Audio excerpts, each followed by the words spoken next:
deadly riots over the government's plan to avoid defaulting on its loans. Is that the unemployment keeps rising, and it has to keep rising just because you have an excess supply of goods, which is... This is all borrowed money that our and that debt is owned by banks in other countries. Including right here at home. In the form of a convenient personal loan. A filter cigarette that delivers the taste, and 45 malt liquor. Are you hot? Quite some time ago, by a psychologist, America is sponsoring I first learned it from my grandmother. Now, my grandmother was a wonderful person. She taught me how to play the game Monopoly. She understood that the name of the game is to acquire. She would accumulate everything she could, and eventually she became the master of the board. And then she would always say the same thing to me. She'd look at me and she'd say, "One day, you'll learn to play the game." One summer, I played Monopoly almost every day, all day long. And that summer, I learned to play the game. I came to understand the only way to win is to make a total commitment to acquisition. I came to understand that money and possessions, that's the way that you keep score. And by the end of that summer, I was more ruthless than my grandmother. I was ready to bend the rules if I had to win that game. And I sat down with her to play that fall. I took everything she had. I watched her give her last dollar and quit in utter defeat. And then she had one more thing to teach me. Then she said, "Now it all goes back in the box." All those houses and hotels, all the railroads and utility companies, all that property and all that wonderful money. Now it all goes back in the box. None of it was really yours. You got all heated up about it for a while. But it was around a long time before you sat down at the board. And it will be here after you're gone. Players come and players go. Houses and cars, titles and clothes, even your body. Because the fact is that everything I clutch and consume and hoard is going to go back in the box, and I'm going to lose it all. You have to ask yourself, when you finally get the ultimate promotion, when you've made the ultimate purchase, when you buy the ultimate home, when you have stored up financial security and climbed the ladder of success to the highest rung you can possibly climb it, and the thrill wears off, and it will wear off, then what? How far do you have to walk down that road before you see where it leads? Surely you understand, it'll never be enough. So you have to ask yourself the question, what matters?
was a young man growing up in New York City, I refused to pledge allegiance to the flag. Of course, I was sent to the principal's office, and he asked me, "Why don't you want to pledge allegiance? Everybody does." I said, "Everybody once believed the earth was flat, but that doesn't make it so." I explained that America owed everything it has to other cultures and other nations, and that I would rather pledge allegiance to the earth and everyone on it.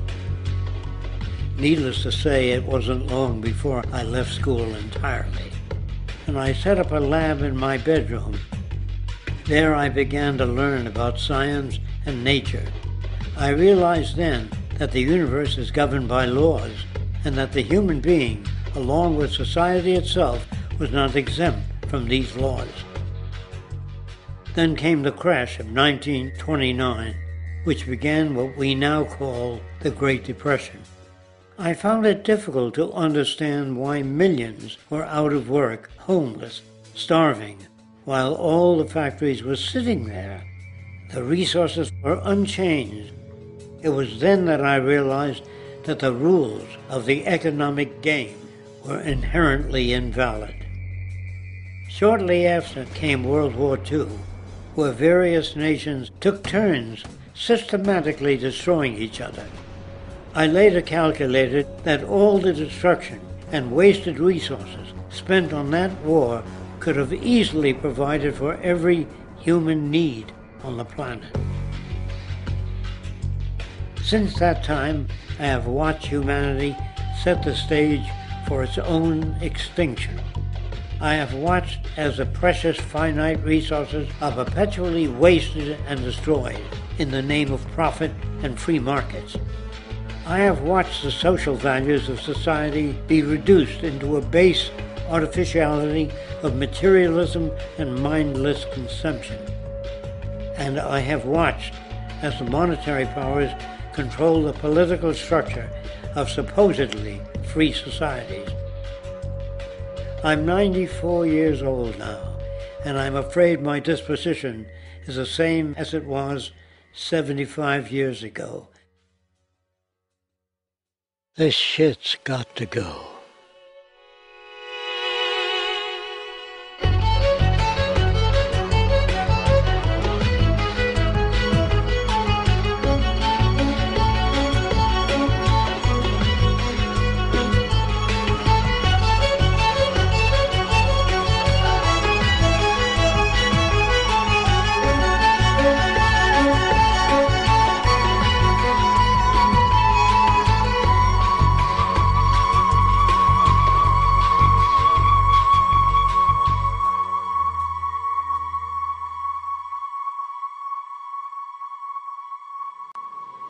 So you're a scientist, and somewhere along the way, hammered into your head is the inevitable nature versus nurture, and that's at least up there with Coke versus Pepsi or Greeks versus Trojans.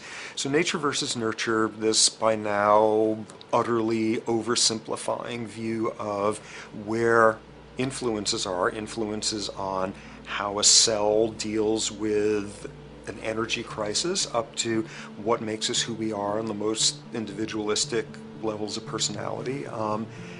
And what you've got is this complete false dichotomy built around nature as deterministic. At the very bottom of all the causality of life is DNA and the code of codes and the Holy Grail, and everything is driven by it. And at the other end, a much more social science perspective, which is we are social organisms, and biology is for slime molds. Humans are free of biology, and obviously both views are nonsense.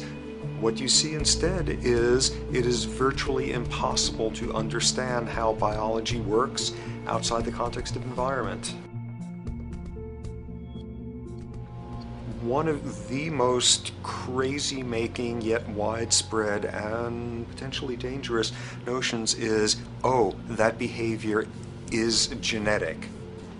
Now, what does that mean? It means all sorts of subtle stuff if you sort of know modern biology, but for most people out there, what it winds up meaning is a deterministic view of life, one rooted in biology and genetics. Genes equal things that can't be changed. Genes equal things that are inevitable and that you might as well not waste resources trying to fix, might as well not put societal energies into trying to improve because it's inevitable, it's unchangeable.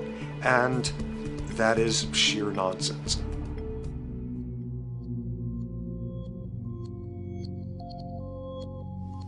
It is widely thought that conditions like ADHD are genetically programmed, conditions like schizophrenia are genetically programmed. The truth is the opposite. Nothing is genetically programmed. They're very rare diseases. I mean, a small handful, extremely sparsely represented in the population, that are truly genetically determined. Most complex conditions might have a predisposition that is a genetic component, but a predisposition is not the same as a predetermination. The whole search for the source of diseases in the genome was doomed to failure before anybody even thought of it, because most diseases are not genetically predetermined. Heart disease, cancer, strokes, rheumatoid conditions, autoimmune conditions in general, mental health conditions, addictions, these are none of them genetically determined. Breast cancer, for example, out of 100 women with breast cancer, only 7 will carry the breast cancer genes.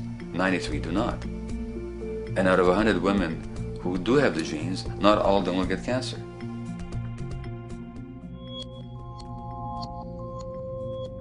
Genes are not just things that make us behave in a particular way regardless of our environment. Genes give us different ways of responding to our environment. And in fact, it looks as if some of the early childhood influences of a kind of child rearing affects gene expression, actually turning on and off different genes to put you on a different developmental track, which may suit the kind of world you've got to deal with. So, for example, a study done in Montreal with suicide victims looked at autopsies of the brains of these people.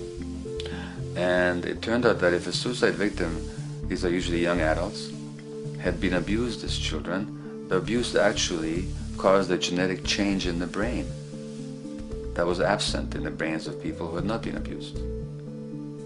That's an epigenetic effect. Epi means on top of, so that the epigenetic influence is what happens environmentally to either activate or deactivate certain genes.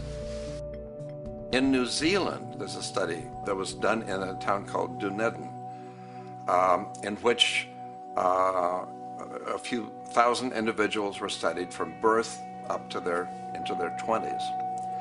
What they found was that they could identify a genetic mutation, an abnormal gene, which did have some relation to the predisposition to commit violence, but only if the individual had also been subjected to severe child abuse.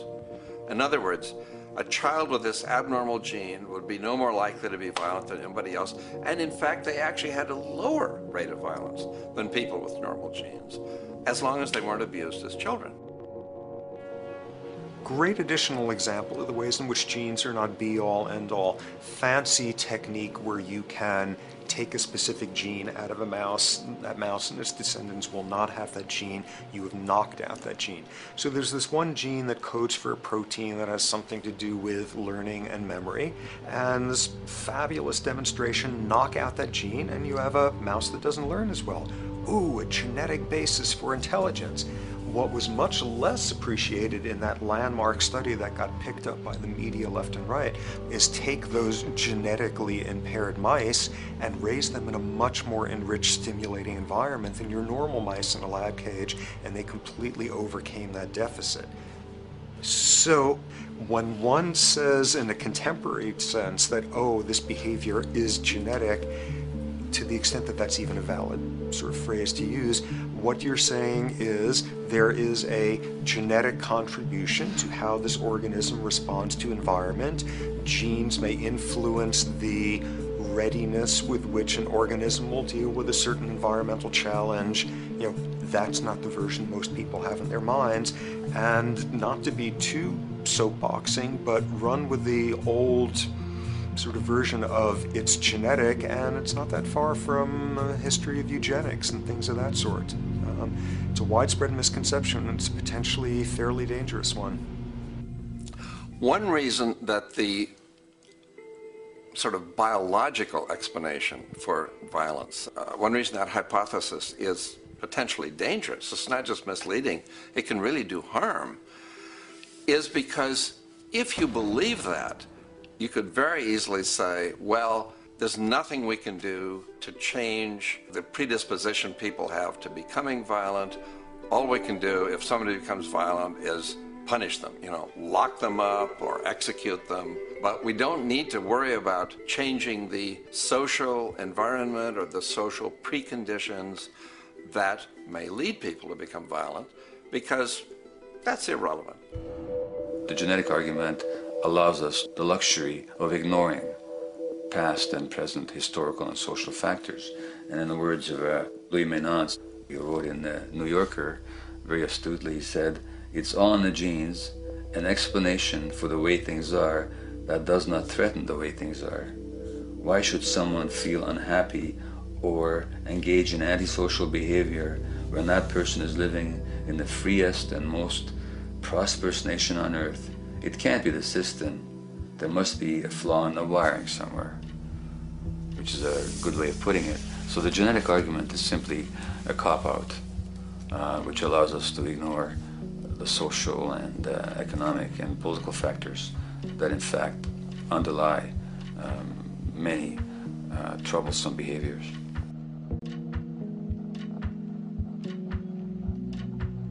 Addictions are usually considered to be a drug-related issue, but looking at it more broadly, I define addiction as any behavior that is associated with craving, with temporary relief, and with long-term negative consequences, along with an impairment of control over it, so that the person wishes to give it up or promises to do so, but can't follow through.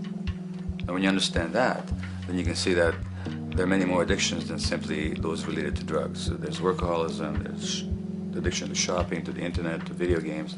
There's the addiction to power. People have power, but they want more and more and more. Nothing is ever enough for them. Acquisition, corporations that must own more and more. The addiction to oil, or at least to the wealth and to the products made accessible to us by oil. Look at the negative consequences on the environment. We're destroying the very earth that we inhabit for the sake of that addiction. Now, these addictions are far more devastating in their social consequences than the cocaine or heroin habits of my downtown East Side patients. Yet they're rewarded and considered to be respectable. The tobacco company executive that shows a higher profit will get a much bigger reward. He doesn't face any negative consequences legally or otherwise. In fact, he's a respected member of the board of several other corporations. But tobacco smoke-related diseases kill 5.5 million people around the world every year. In the United States, they kill 400,000 people a year. And these people are addicted to what? To profit. To such a degree are they addicted that they're actually in denial about the impact of their activities, which is typical for addicts, is denial. And that's a respectable one. It's respectable to be addicted to profit no matter what the cost. So what is acceptable and what is respectable is a highly arbitrary phenomenon in our society. And it seems like the greater the harm, the more respectable the addiction.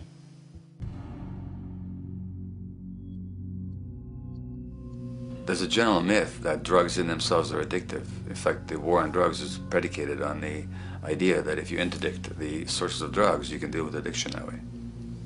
Now, if we understand addiction in a broader sense, we see that nothing in itself is addictive.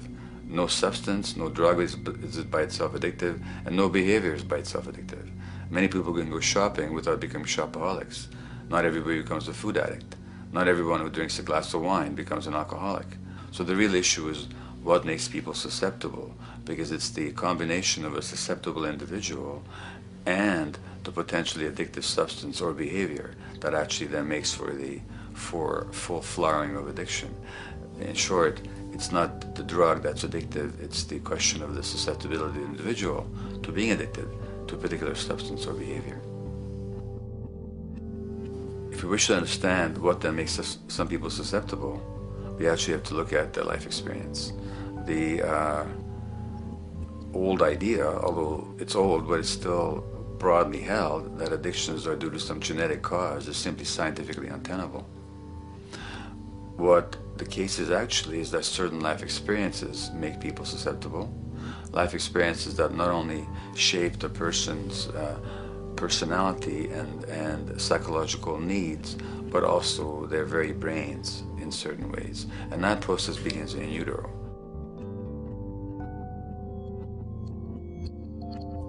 It's been shown, for example, that if you stress mothers during pregnancy, their children are more likely to have traits that predispose them to addictions. And that's because development is shaped by the psychological and social environment. So the biology of human beings is very much affected by and programmed by their life experiences beginning in utero. Environment does not begin at birth. Environment begins as soon as you have an environment. As soon as you are a fetus, you are subject to whatever information is coming through mom's circulations, hormones, levels of nutrients. Great landmark example of this, something called the Dutch hunger winter.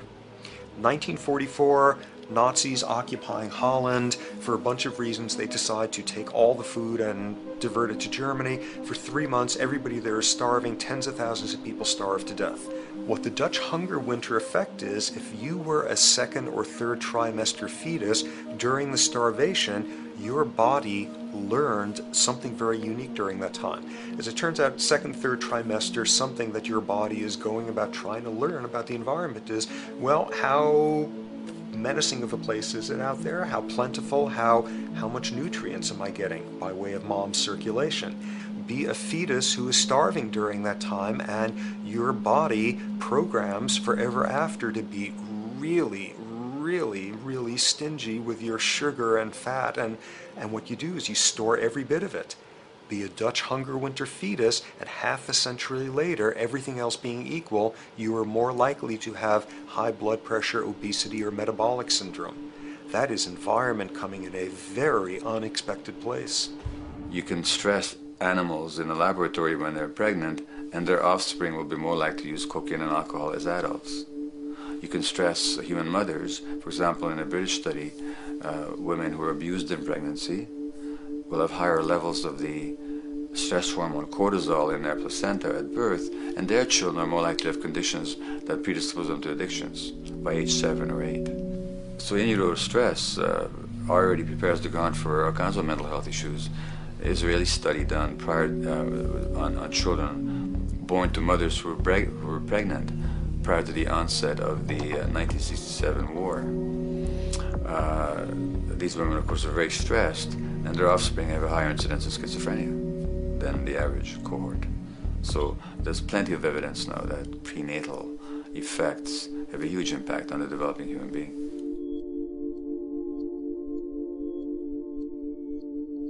The point about human development, and specifically human brain development, is that it occurs mostly under the impact of the environment and mostly after birth.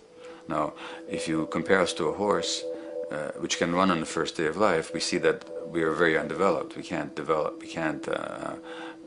muster that much neurological coordination, balance, muscle strength, visual acuity until a year and a half, 2 years. And that's because the brain development that in the horse happens in the safety of the womb, in a human being has to happen after birth. And that has to do with simple evolutionary logic. As the head gets larger, which is what makes us into human beings, the burgeoning of the forebrain is what creates the human species, actually. At the same time, we walk on 2 legs, so our pelvis narrows to accommodate that. So now we have a narrower pelvis, a larger head. Bingo, we have to be born prematurely. And that means that the brain development that in other animals occurs in utero, in us, occurs after birth. And much of that under the impact of the environment. And the concept of neural Darwinism simply means that the circuits that get the appropriate input from the environment will develop optimally, and the ones that don't will either not develop optimally or perhaps not at all. If you take a child with perfectly good eyes at birth and you put him in a dark room for 5 years, he'll be blind thereafter for the rest of his life, because the circuits of vision require light waves for their development. And without that, even the rudimentary circuits present and active at birth will atrophy and die, and new ones will not develop. There's a significant way in which early experiences shape adult behavior, and even and especially early experiences for which there's no recall memory. It turns out that there are two kinds of memory. There is explicit memory, which is recall. This is when you can call back facts, details, episodes, circumstances. But the structure in the brain, which is called the hippocampus, which encodes recall memory, it doesn't even begin to develop fully until 1.5 years, and it's not fully developed till much later, which is why hardly anybody has any recall memory prior to 18 months. But there's another kind of memory, which is called implicit memory, which is in fact an emotional memory, where the emotional impact and the interpretation that the child makes of those emotional experiences is ingrained in the brain in the form of nerve circuits ready to fire without specific recall. So to give you a clear example, people who are adopted have a lifelong sense of rejection very often. They can't recall the adoption, they can't recall the separation from birth mother, because there's nothing there to recall with. But the emotional memory of separation and rejection is deeply embedded in their brains. Hence, they're much more likely to experience a sense of rejection and a great emotional upset when they perceive themselves as being rejected than other people. That's not unique to people who are adopted, but it's particularly strong in them because of this function of implicit memory. People who are addicted, given that they, according to all the research literature, certainly in my experience, the hardcore addicts virtually were all significantly abused as children or suffered severe emotional loss. Their emotional or implicit memories are those of a world that's not safe and not helpful, caregivers who are not to be trusted, and relationships that are not safe enough to open up to vulnerably.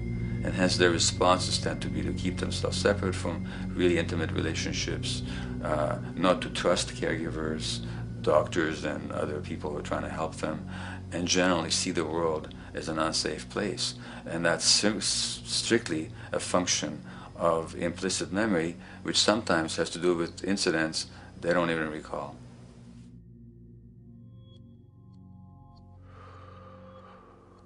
Infants who are born premature are often in incubators and various types of gadgetry and machinery for weeks and perhaps months.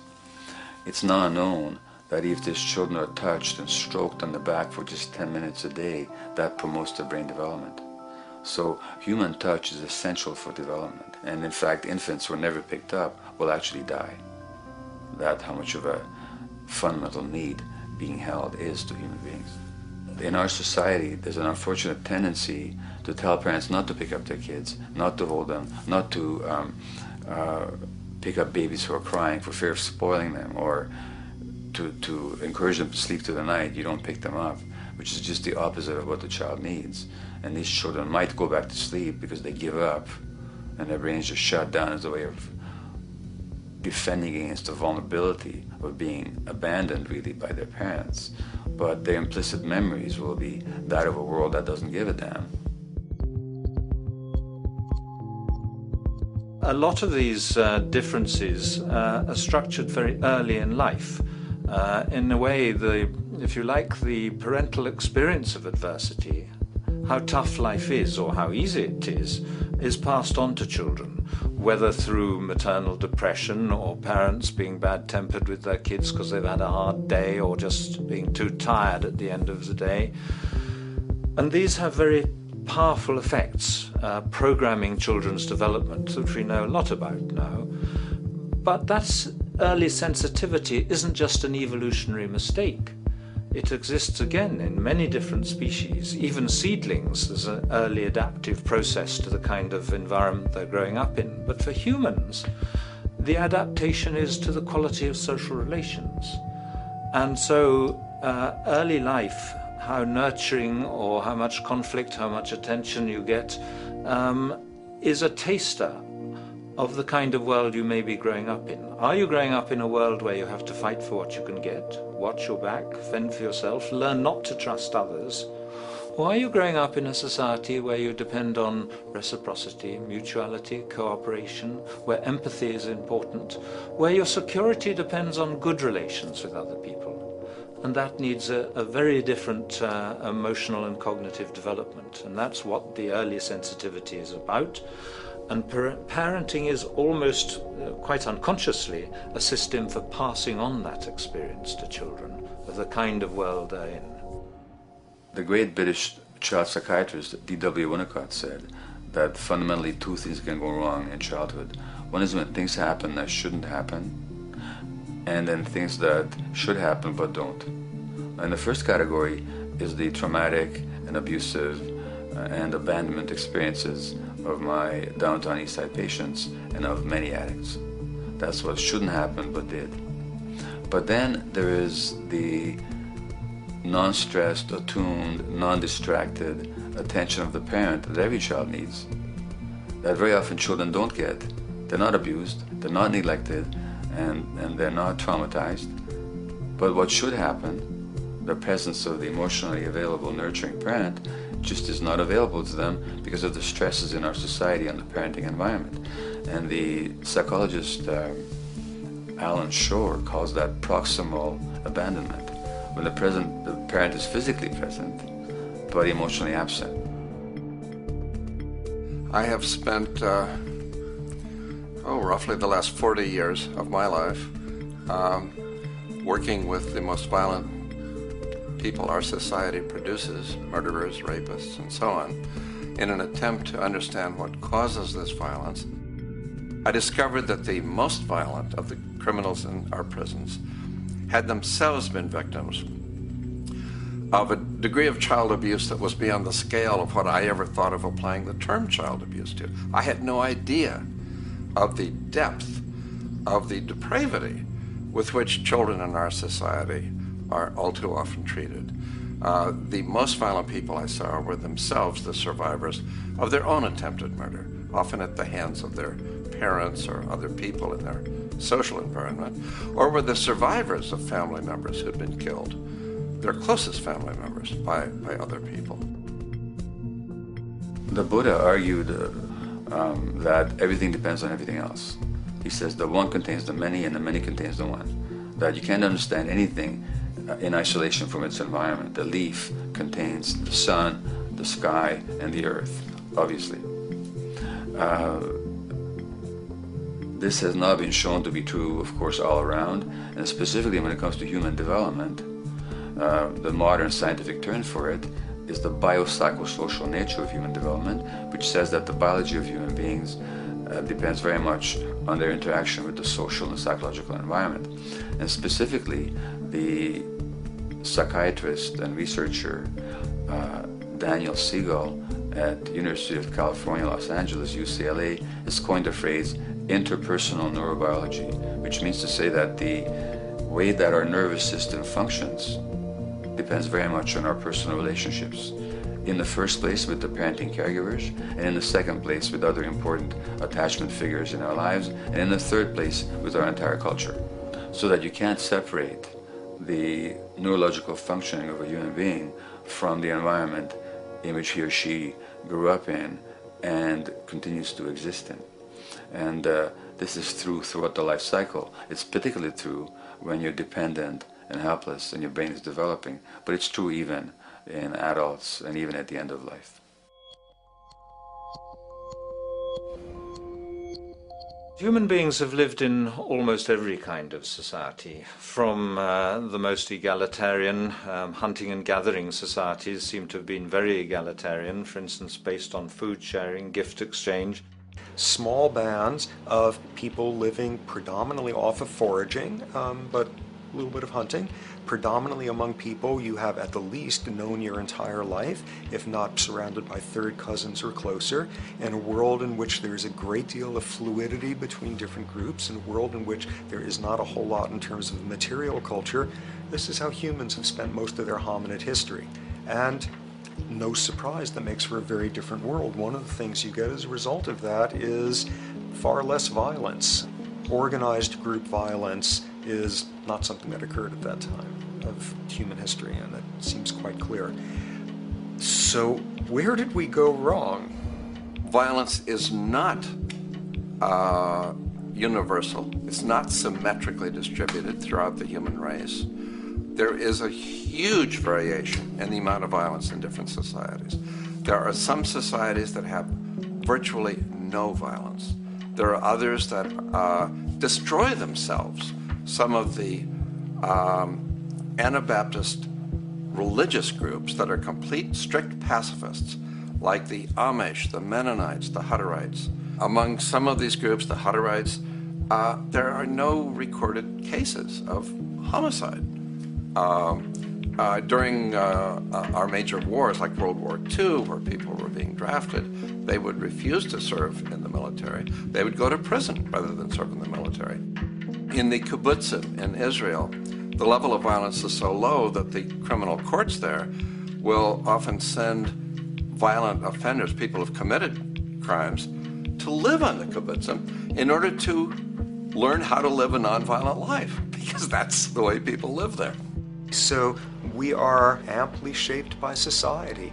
Our societies, in the broader sense, including our theological, our metaphysical, our linguistic influences, etc., our societies help shape us as to whether or not we think life is basically about sin or about beauty, whether the afterlife will carry a price for how we live our lives or if it's irrelevant. In a broad sort of way, different large societies could be termed as individualistic or collectivist, and you get very different people and different mindsets, and I suspect different brains coming along with that. We in America are in one of the most individualistic of societies, and capitalism being a system that allows you to go higher and higher up a potential pyramid, and the deal is it comes with fewer and fewer safety nets. By definition, the more stratified a society is, the fewer people you have as peers, the fewer people with whom you have symmetrical, reciprocal relationships, and instead all you have are differing spots and endless hierarchies.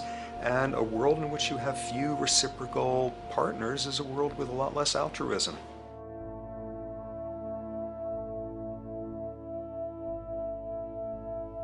Alright, so this brings us to a total impossible juncture, which is to try to make sense in perspective of science as to what the nature is of human nature.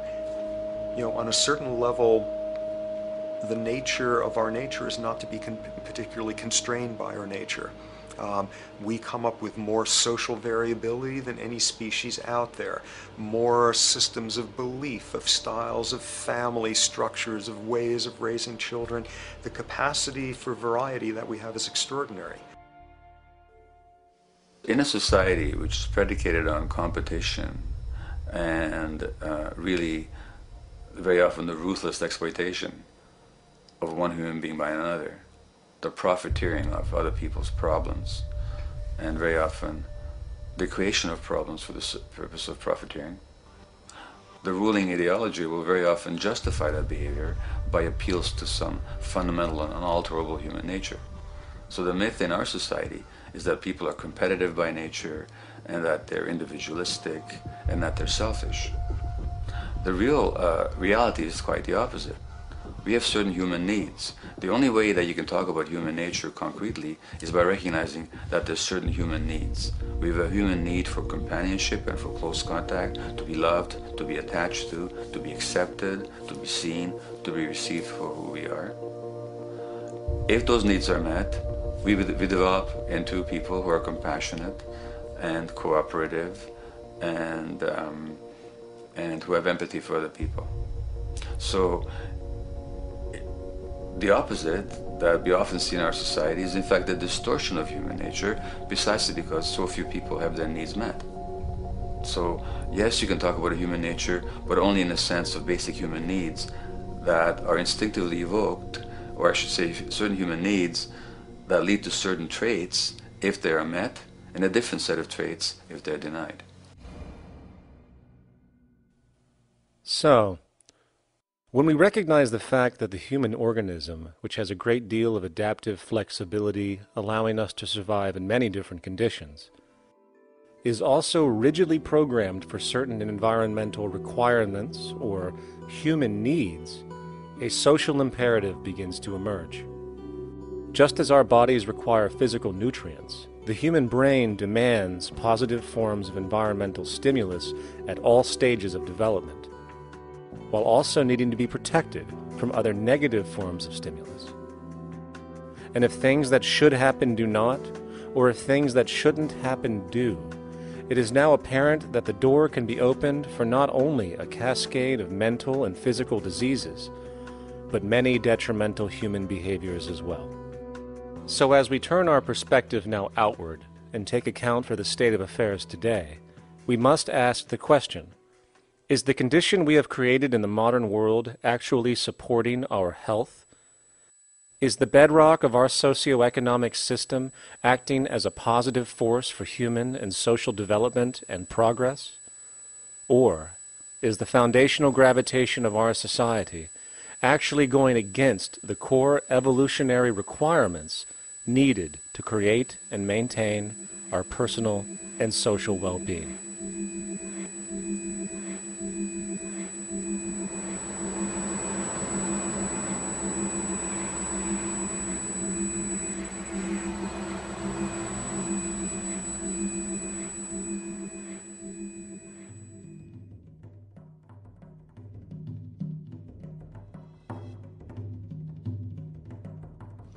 So one might ask, where did this all begin?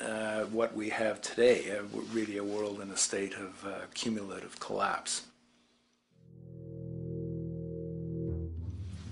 You get it started with John Locke. And John Locke introduces property, and he has three provisos for just private right and property. And the three provisos are that there must be enough left over for others, and that you must not let it spoil, and that you, most of all, must mix your labor with it. It seems justified. You mix your labor with the world, then you're entitled to the product, and as long as there's enough left over for others, and as long as it doesn't spoil, you don't allow anything to go to waste, that's okay. Well, he spends a long time of his famous treatise of government, and it's since been the canonical text for economic and political and legal understanding. It's still the classic text of study. Well, what he did is, after he gives the provisos, and you're almost thinking at the time whether you're for private property or not, he's given a very good and plausible and powerful defense of private property here. Well, he drops them. He drops them like that, right in one sentence. He says, well, once the introduction of money came in by men's tacit consent, then it became, and he doesn't say all the provisos are canceled, erased, but that's what happens. So now we have not product and your property earned by your own labor. Oh no, money buys labor now. There's no longer consideration of whether there's enough left over for others. There's no longer consideration of whether it spoils, because he says, well, money's like silver and gold can't spoil, therefore monies can't be responsible for waste, which is ridiculous. We're not talking about money and silver, we're talking about what its effects are. It's one non sequitur after another. Just the most startling logical legerdemain that he gets away with here. But it fits the interests of capital owners. Then Adam Smith comes along, and what he adds is the religion to this. Locke started with God made it all this way. This is God's right. And now we get also with Smith coming along and says it's not only God's, I mean, he's not saying this, but this is what's happening philosophically in principle. He's saying it's not only a question of private property, that's all now presupposed, as given. And that there's money investors that buy labor, given. That there's no limit to how much they can buy of other men's labor, how much they can accumulate, how much inequality, that's all given now. And so he comes along, and what his big idea is, and again, it's just introduced in parentheses, en passant. You know, when people put out the goods for sale and others, you know, the supply, and other people buy them with the demand and so forth, how do we have supply equaling demand or demand equaling supply? How can they come into equilibrium? And that is one of the central notions of economics, is how do they come into equilibrium? And he says it's the invisible hand of the market. that brings them into equilibrium. So now we have God is actually immanent. He just didn't give the rights to property and how, all its wherewithal and its natural rights of doing all that Locke said. Now we have the system itself as God. In fact, Smith says, when he talks, and you'll never find this quote again, you have to read the whole of the Inquiry into the Wealth of Nations. He says, the scantiness of subsistence sets limits to the reproduction of the poor, and that nature can deal with this in no other way than elimination of their children. So he anticipated evolutionary theory in the worst sense. This is well before Darwin. And so he called them the race of laborers. So you can see there was inherent racism built in here. There was an inherent acceptance, life blindness to kill innumerable children. And he thought, well, that's the invisible hand making supply meet demand and demand meet supply. So see how wise God is. So you can see a lot of the really virulent, life-destructive, eco-genocidal things that are going on now have, in a way, a thought gene back in Smith too. When we reflect on the original concept of the so-called free market capitalist system, as initiated by early economic philosophers such as Adam Smith, we see that the original intent of a market was based around real, tangible, life-supporting goods for trade.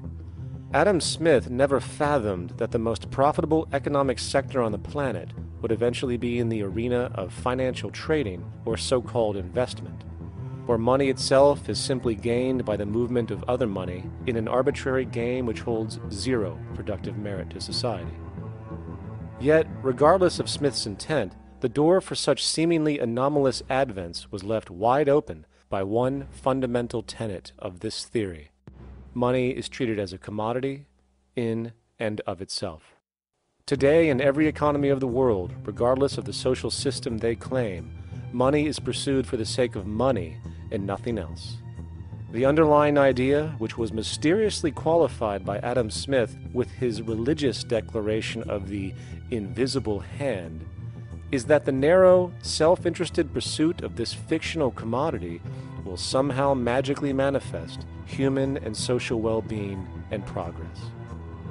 The reality is that the monetary incentive interest, or what some have termed the money sequence of value, has now completely decoupled from the foundational life interest, which could be termed the life sequence of value.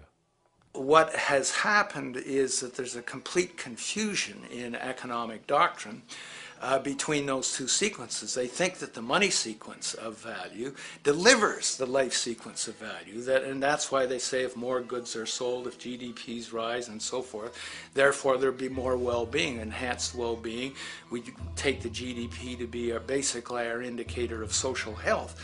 Well, there you see the confusion. It's talking about money sequences of value, that is all the receipts, all the revenues that are derived from selling goods, and they're confusing that with life reproduction, so that you have built right into this thing from the beginning is a complete conflation of the money and life sequences of value. So we're dealing with a kind of structured delusion that becomes more and more deadly as the money sequence decouples from producing anything at all. So it's a system disorder, and the system disorder seems to be fatal.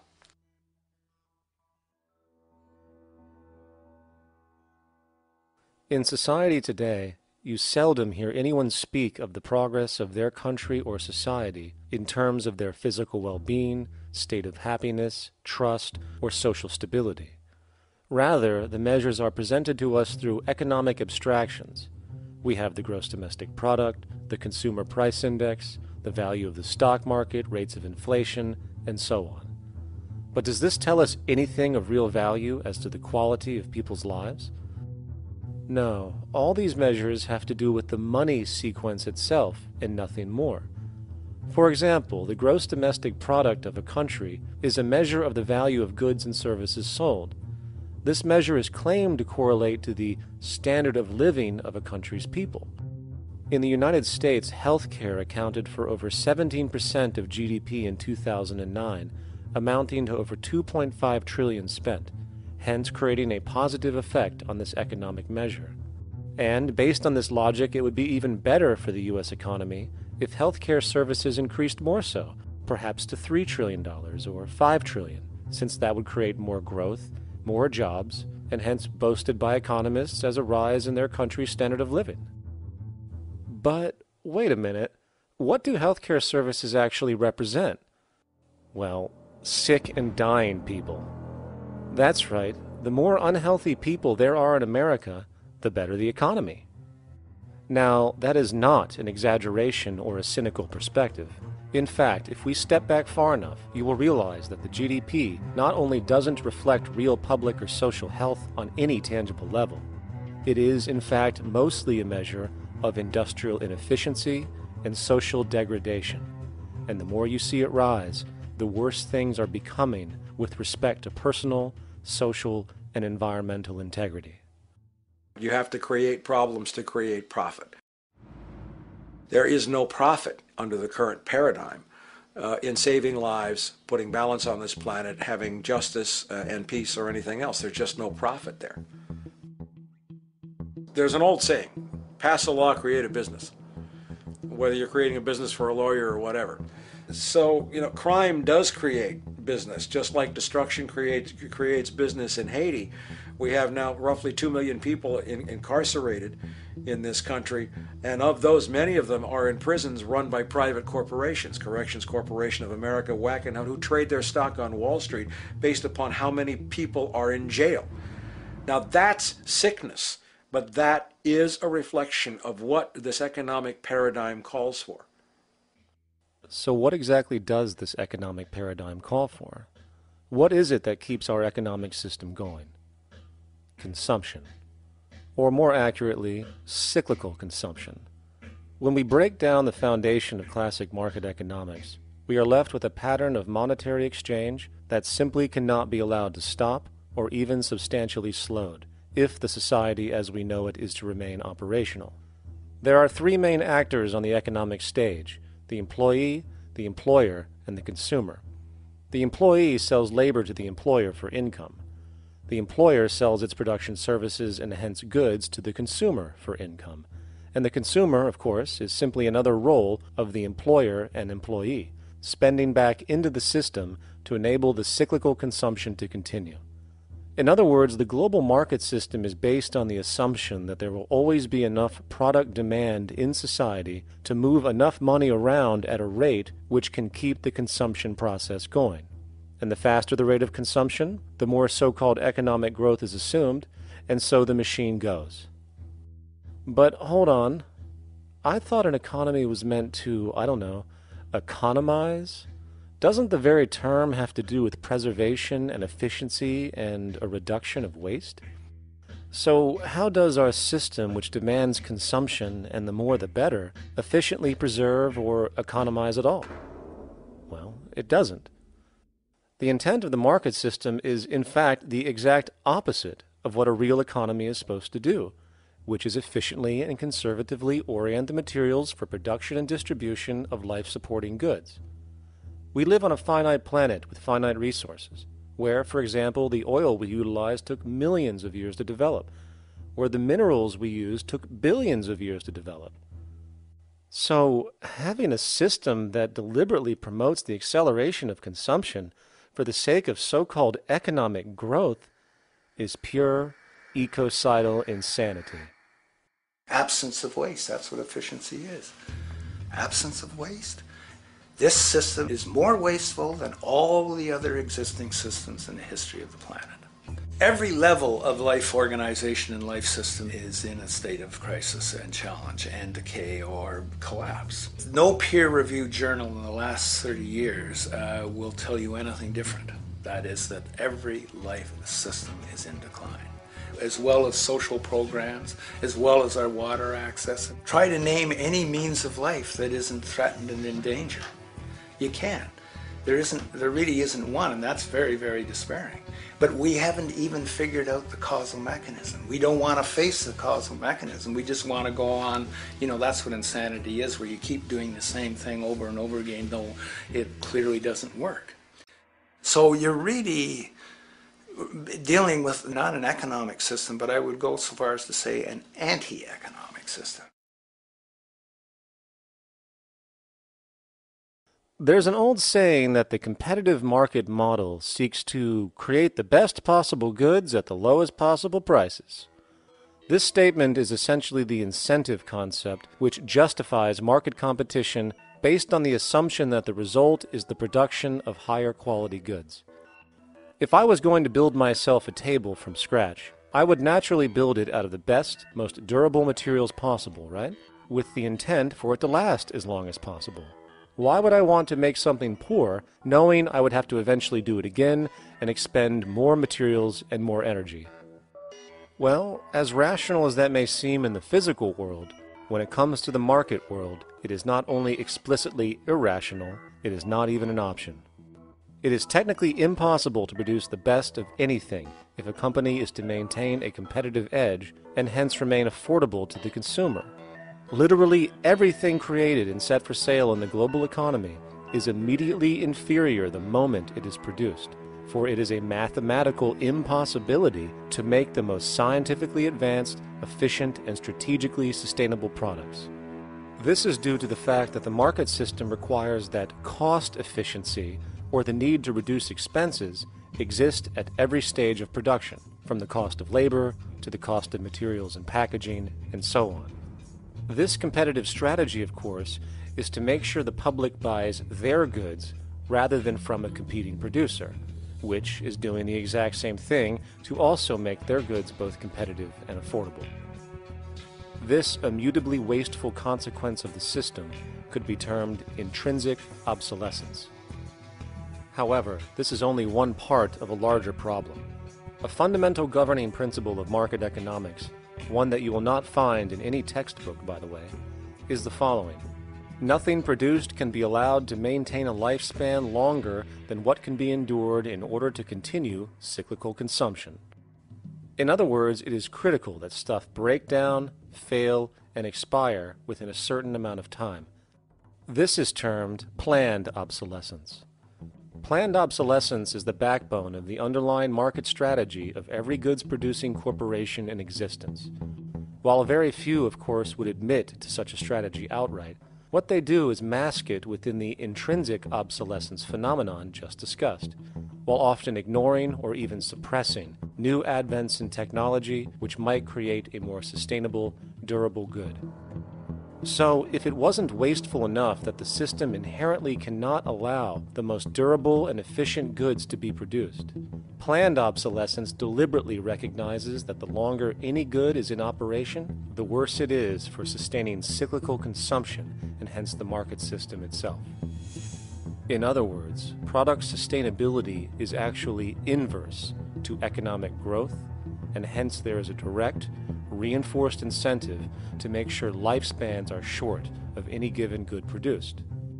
And in fact, the system cannot operate any other way. One glance at the sea of landfills now spreading across the world show the obsolescence reality. There are now billions of cheaply made cell phones, computers, and other technology, each full of precious, difficult-to-mine materials such as gold, coltan, copper, now rotting in vast piles, usually due to the mere malfunction or obsolescence of small parts, which, in a conservative society, could likely be fixed or updated, and the life of the good extended.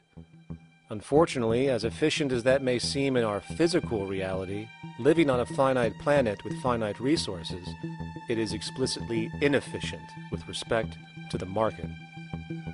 To put it into a phrase, efficiency, sustainability, and preservation are the enemies of our economic system. Likewise, just as physical goods need to be constantly produced and reproduced, regardless of their environmental impact, the service industry operates with an equal rationale. The fact is, there is no monetary benefit to resolving any problems which are currently being serviced. At the end of the day, the last thing the medical establishment really wants is the curing of diseases such as cancer, which would eliminate countless jobs and trillions in revenue. And since we're on the subject, crime and terrorism in this system are good. Well, at least economically, for it is employing police, generating high-value commodities for security, not to mention the value of prisons that are privately owned for profit. And how about war? The war industry in America is a huge driver of GDP, one of the most profitable industries, producing weapons of death and destruction. The favorite game of this industry is to blow things up and then go and rebuild them for profit. We saw this with the windfall billion-dollar contracts made from the Iraq War. The bottom line is that socially negative attributes of society have become positively rewarded ventures for industry, and any interest in problem resolution or environmental sustainability and conservation is intrinsically counter to economic sustainability. And this is why, every time you see the GDP rise in any country, you are witnessing an increase in necessity, whether real or contrived. And by definition, a necessity is rooted in inefficiency. Hence, increased necessity means increased inefficiency. The American dream is based on rampant consumerism. It is based upon the fact that mainstream media, and especially commercial advertising, all corporations who need this infinite growth, have convinced us or brainwashed most people in America, and hence the world, that we have to have X number of material possessions and the possibility of gaining infinitely more material possessions in order to be happy. That's just not true. So why do people continue to buy in this way, which is ultimately eco-genocidal in its systemic effects cumulatively? And it just is classical operant conditioning. You simply put inputs of conditioning into the organism, and you have outputs of desired behaviors or goals or objectives. And it has all the resources of technology. And they boast about how they get into the minds of infants. What they hear is already making them conditioned to the brand. Then you see, well, that's how people have been such fools. In a way, they've been taught to be fools. It's a value system disorder. You know, if there is any testament to the plasticity of the human mind, if there is any proof to how malleable human thought is and how easily conditioned and guided people can become based on the nature of their environmental stimulus and what it reinforces, the world of commercial advertising is the proof. You have to stand in awe at the level of brainwashing where these programmed robots known as consumers wander the landscape only to walk into a store and spend, say, $4,000 on a handbag that likely costs $10 to make in a sweatshop overseas, only for the brand status it supposedly represents in the culture. Or perhaps the ancient communal traditions which increased trust and cohesiveness in society, which have now been hijacked by acquisitive, materialistic values, where now annually we exchange useless crap a few times a year. And we might wonder why so many today have a compulsion to shopping and acquisition, when it is clear that they have been conditioned from childhood to expect material goods as a sign of their status with friends and family. The fact is, the foundation of any society are the values that support its operation, and our society, as it exists, can only operate if our values support the conspicuous consumption it requires to continue the market system. 75 years ago, consumption in America and much of the First World was half of what we see today per person. Today's new consumer culture has been manufactured and imposed due to the very real need for higher and higher levels of consumption. And this is why most corporations now spend more money on advertising than the actual process of product creation itself. They work diligently to create a false need for you to fill, and it happens to work. Economists are in fact not economists at all. They're propagandists of money value. And you'll find that all their models basically get down to token exchanges that are to the profit of one side or both sides or whatever, but they're completely disconnected from the actually existing world of reproduction. In Ohio, an old man failed to pay his electric bill. You may be familiar with the case. And the electric company turned off the electricity and he died.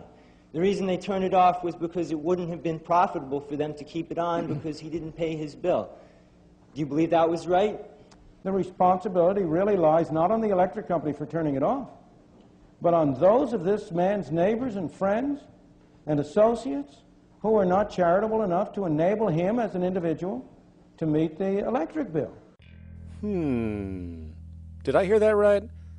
Did he just say the death of a man caused by not having money was the responsibility of other people, or in effect, charity? Well then, I guess we're going to need a whole lot of infomercials, little miserable coin slot donations for bodega counters, and a bunch of pickle jars for the billion people now starving to death on this planet because of the very system Milton Friedman promotes. Whether you are dealing with the philosophies of Milton Friedman, F.A. Hayek, John Maynard Keynes, Ludwig von Mises, or any other major market economist, the basis of rationale rarely leaves the money sequence. It is like a religion. Consumption analysis, stabilization policies, deficit spending, aggregate demand. It exists as a never-ending, self-referring, self-rationalizing circle of discourse where universal human need, natural resources, or any form of physical life-supporting efficiency is ruled out by default and replaced by the singular notion that humans seeking advantage over each other for money alone, motivated by their own narrow self-interest, will magically create a sustainable, healthy, balanced society. There is no life coordinate in this whole theory, this whole doctrine. What are they doing? What are they doing? What they're doing is tracking money sequences. That's all it is tracking money sequences, presupposing everything that matters. One, that there's no life coordinates. Wow, no life coordinates. Two, that all the agents are self-maximizing preference seekers. That is, they think of nothing other than themselves and what they can get most for themselves. That's the notion, that's the ruling notion of rationality. Self-maximizing choice. And the only thing that they're interested in self-maximizing is money or commodities. Well, where does social relations come in? It doesn't, except in the exchange to self-maximize. Where do our natural resources come in? They don't, except to exploit.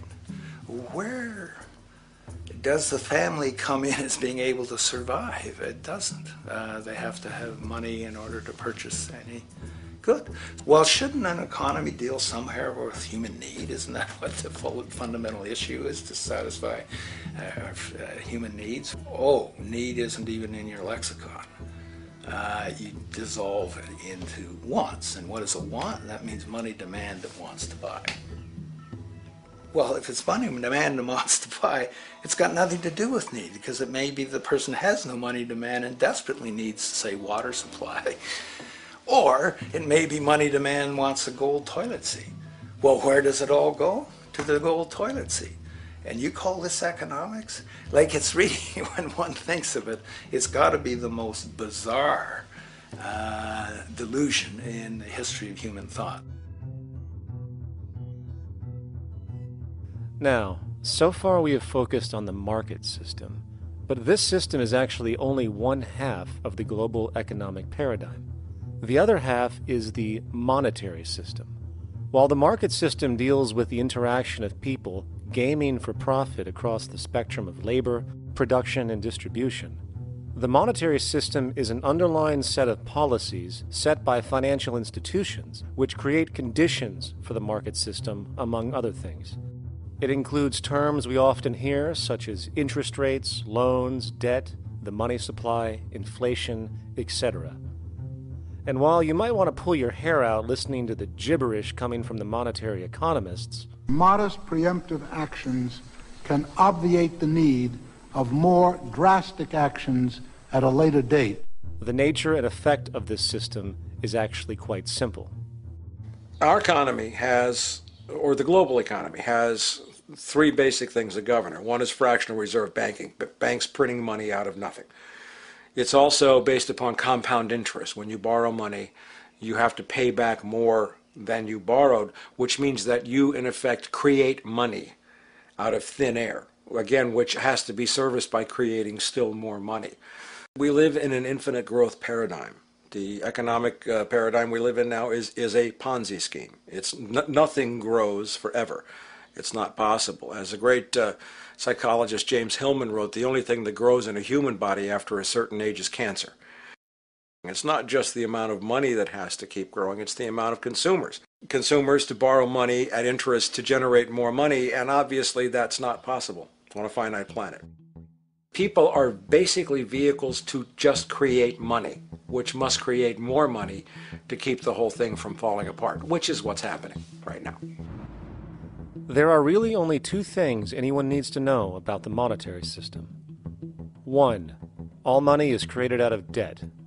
Money is monetized debt, whether it materialized from treasury bonds, home loan contracts, or credit cards. In other words, if all outstanding debt was to be repaid right now, there would not be $1 in circulation.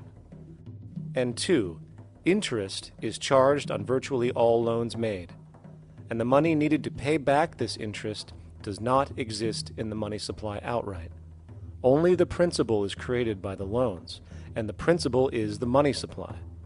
So, if all this debt was to be repaid right now, not only would there not be $1 left in circulation, there would also be a gigantic amount of money owed that is literally impossible to pay back, for it does not exist. The consequence of all of this is that two things are inevitable: inflation and bankruptcy. As far as inflation, this can be seen as an historical trend in virtually every country today, and easily tied to its cause, which is the perpetual increase of the money supply, which is required to cover the interest charges and keep the system going.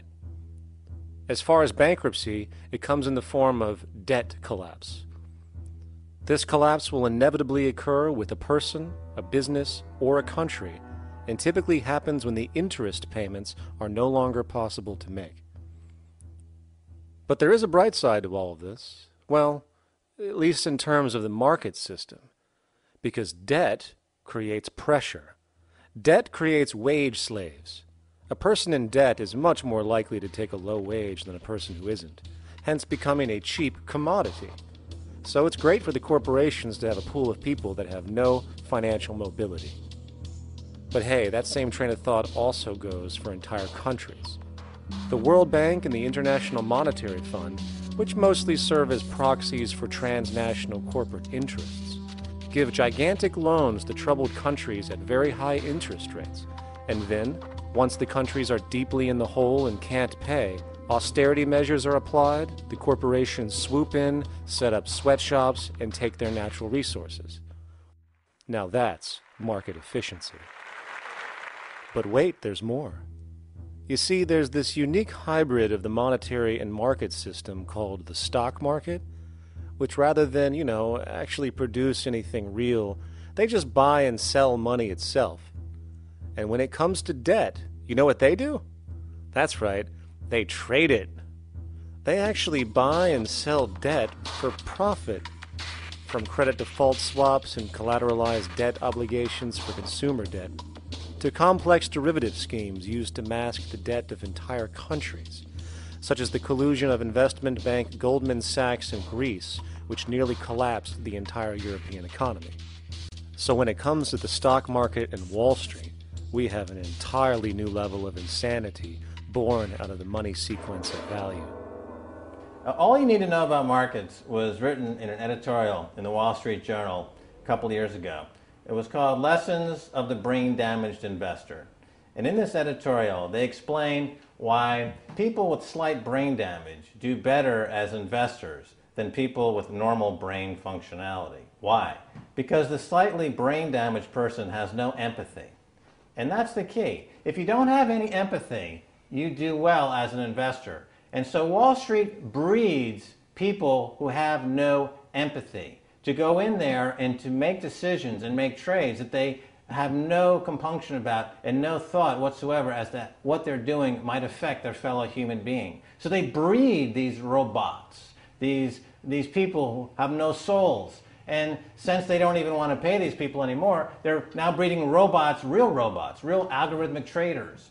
Goldman Sachs and the high-frequency trading scandal. They put a computer next to the exchange, the New York Stock Exchange. This computer, this co-located computer, as they call it, it front-runs all the trades on the exchange, and it hits the exchange with volumes of orders in ways that scalp pennies and nickels away from the exchange. It's like they're siphoning money all day long. They went one quarter last year, 30 or 60 straight days without a single down day and made millions of dollars every single day. Is that because, well, that's statistically impossible. When I worked on Wall Street, the way it works is everyone kicks upstairs the bribes.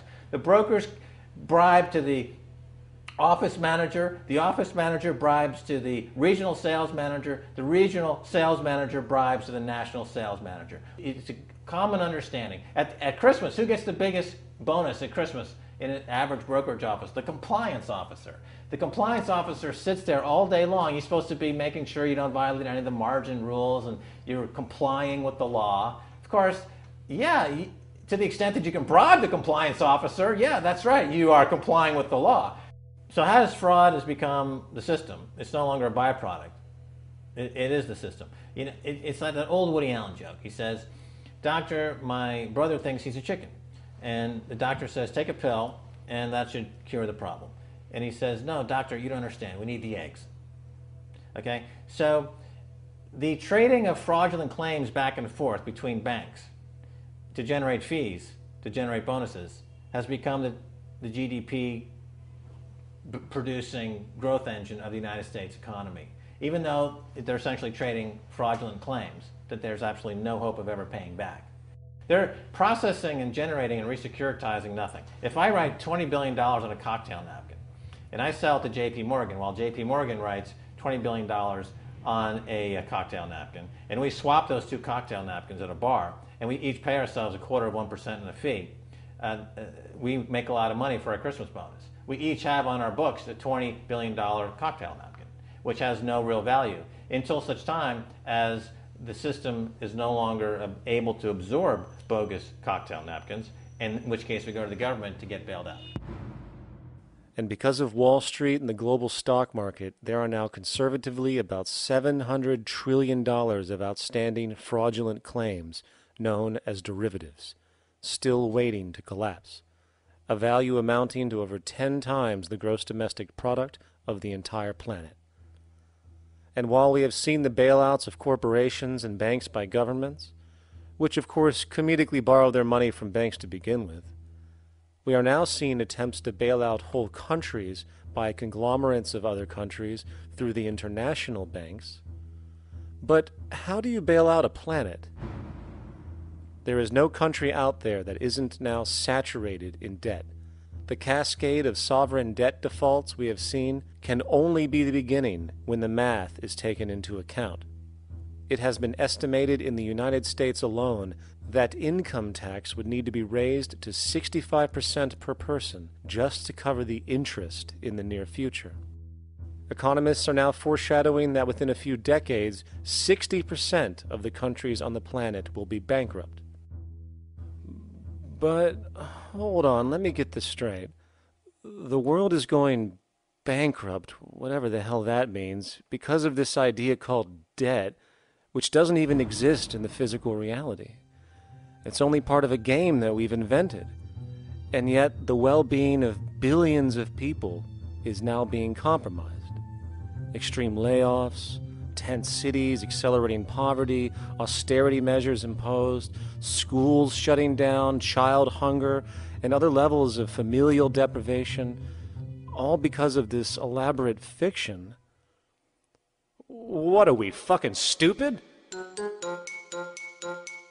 Hey, Mars, my man. Help a brother out, huh? Grow up, kid.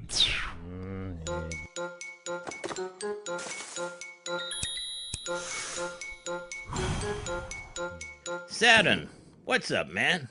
You remember that smoking nebula I hooked you up with a while back?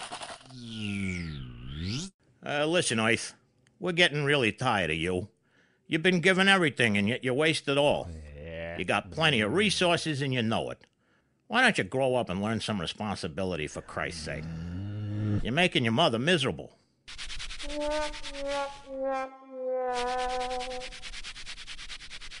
You're on your own, pal.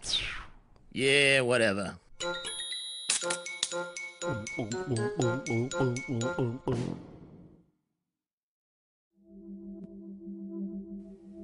Now, all of this considered, from the waste machine known as the market system to the debt machine known as the monetary system, hence creating the monetary market paradigm which defines the global economy today, there is one consequence that runs through the entire machine: inequality.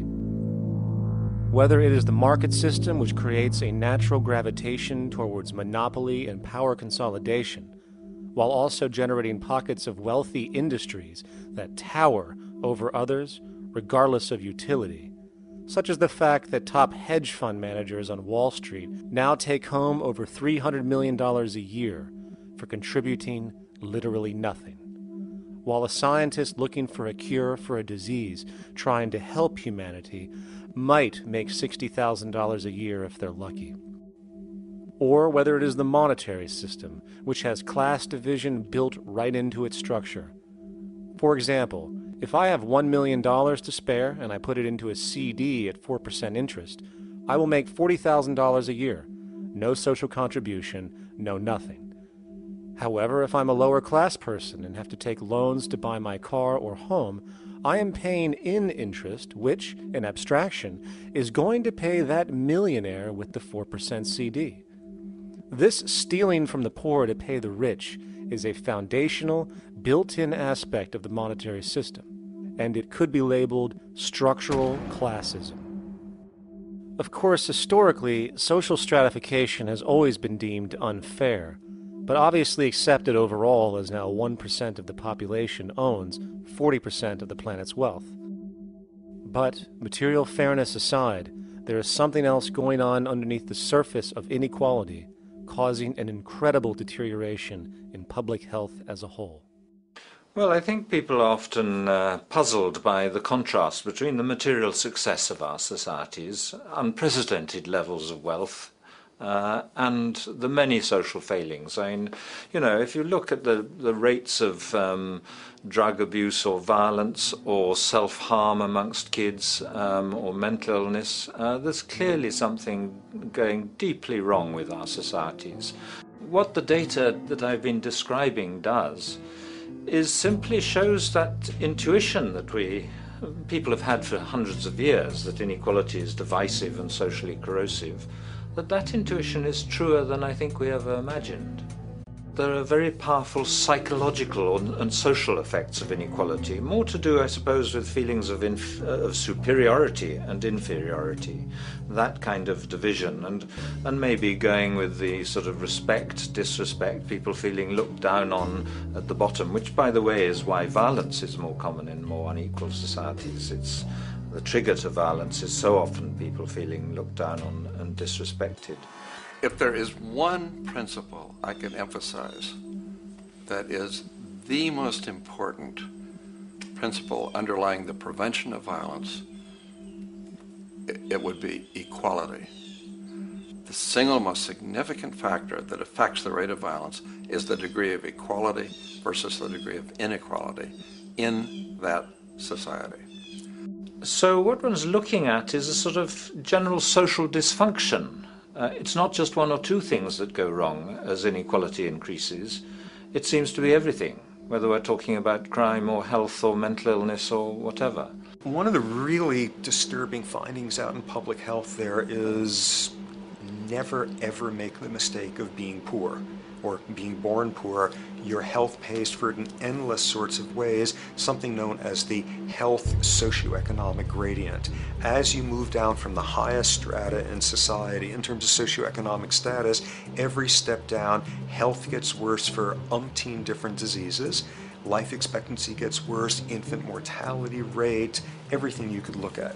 So a huge issue has been, why is it that this gradient exists?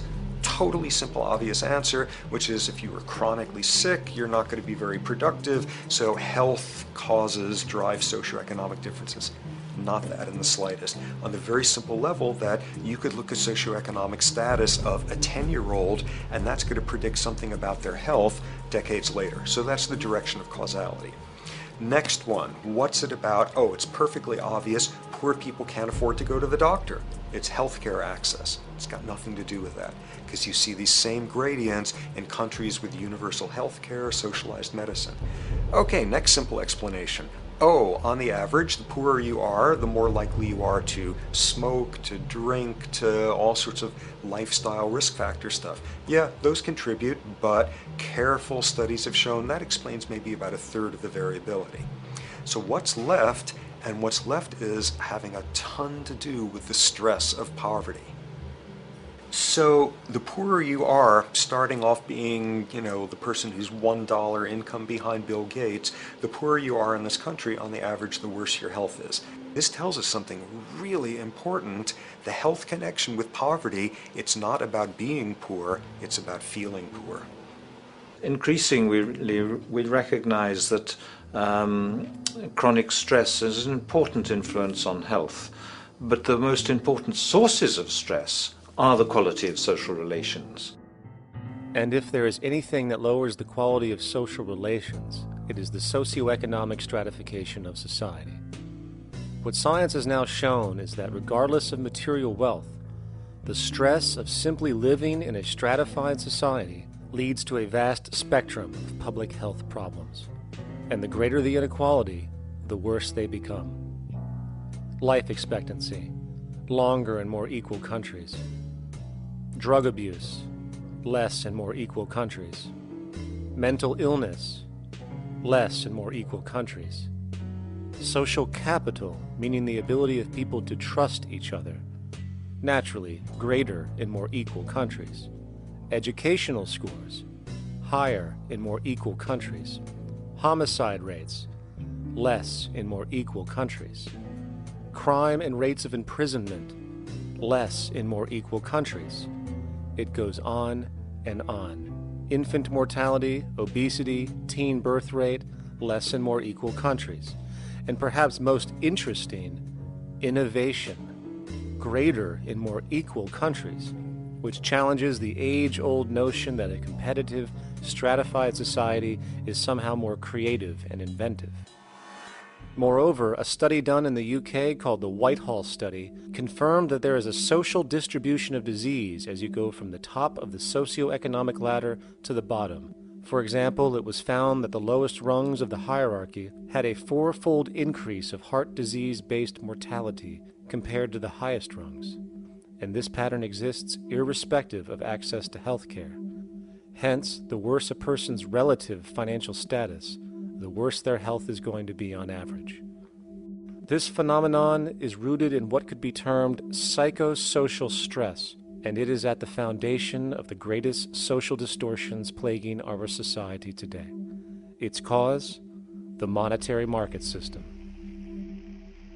Make no mistake, the greatest destroyer of ecology, the greatest source of waste and depletion and pollution, the greatest purveyor of violence, war, crime, poverty, animal abuse, and inhumanity, the greatest generator of social and personal neuroses, mental disorders, depression, anxiety, not to mention the greatest source of social paralysis, stopping us from moving into new methodologies for personal health, global sustainability, and progress on this planet, is not some corrupt government or legislation, not some rogue corporation or banking cartel, not some flaw of human nature, and not some secret hidden cabal that controls the world. It is, in fact, the socio-economic system itself at its very foundation.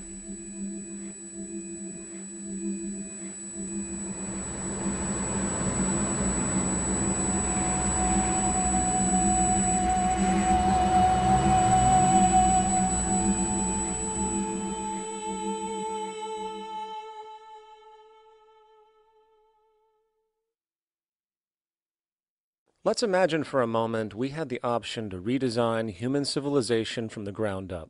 What if, hypothetically speaking, we discovered an exact replica of the planet Earth, and the only difference between this new planet and our current one is that human evolution had not occurred. It was an open palette. No countries, no cities, no pollution, no Republicans, just a pristine, open environment. So, what would we do? Well, first we need a goal, right? And it's safe to say that goal would be to survive. And not to just survive, but to do so in an optimized, healthy, prosperous way. Most people indeed desire to live, and they would prefer to do so without suffering. Therefore, the basis of this civilization needs to be as supportive and hence sustainable for human life as possible, taking into account the material needs of all the world's people, while trying to remove anything that could hurt us in the long run. That goal of, say, maximum sustainability understood, the next question regards our method. What kind of approach do we take? Well, let's see. Last I checked, politics was the method of social operation on Earth. So what do the doctrines of the Republicans, liberals, conservatives, or socialists have to say about societal design? Not a damn thing. Okay, then what about religion? Surely the great creator had to have left some blueprint somewhere. No, nothing I can find. Okay then, so what's left? It appears something called science. Science is unique in that its methods demand not only that the ideas proposed be tested and replicated, but everything science comes up with is also inherently falsifiable. In other words, unlike religion and politics, science has no ego, and everything it suggests accepts the possibility of being proven wrong eventually. It holds on to nothing and evolves constantly. Well, that sounds natural enough to me. So then, based on the current state of scientific knowledge in the early 21st century, along with our goal of maximum sustainability for the human population, how do we begin the actual process of construction? Well, the first question to ask, what do we need to survive? The answer, of course, are planetary resources. Whether it is the water we drink, the energy we use, the raw materials we utilize to create tools and shelter, the planet hosts an inventory of resources, many of which are demanded for our survival. So, given that reality, it then becomes critical to figure out what we have and where it is. This means we need to conduct a survey.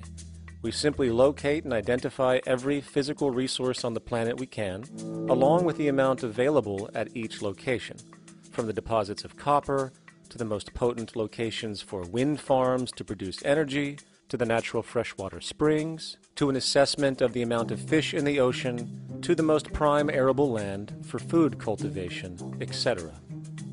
But, since we humans are going to be consuming these resources over time, we then realize that not only do we need to locate and identify, we also need to track.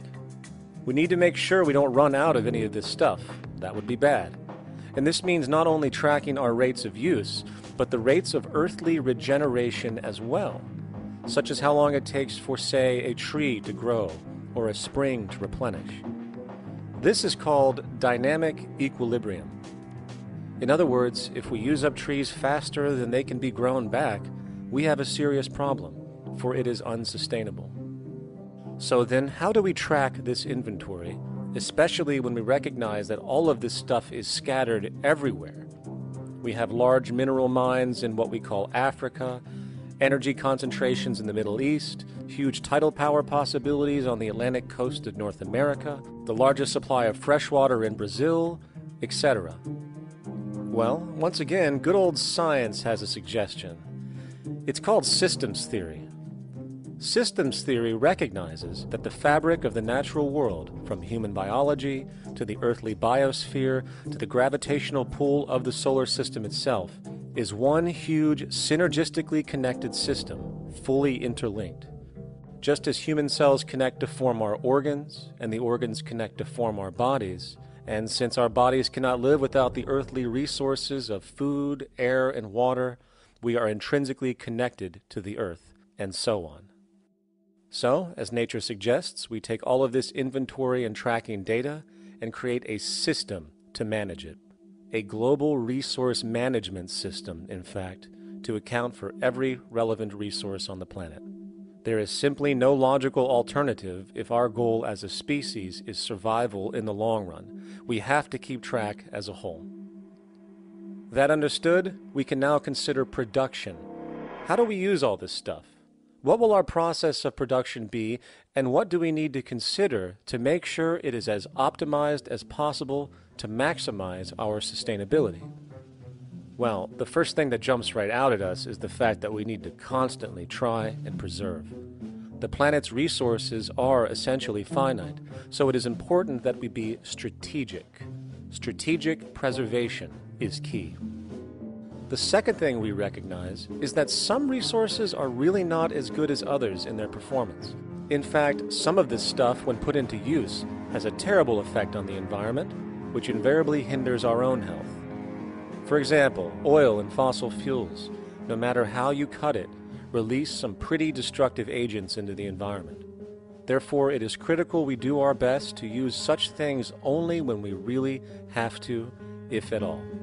Fortunately for us, we see a ton of solar, wind, tidal, wave, heat differential, and geothermal possibilities for energy production, so we can strategize objectively about what we use and where to avoid what could be called negative retroactions, or anything that results from production or use that damages the environment and hence ourselves.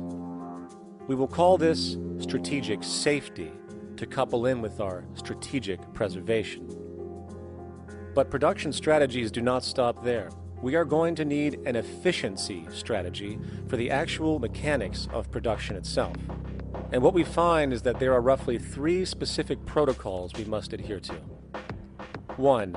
Every good we produce must be designed to last as long as possible. Naturally, the more things break down, the more resources we are going to need to replace them, and the more waste produced.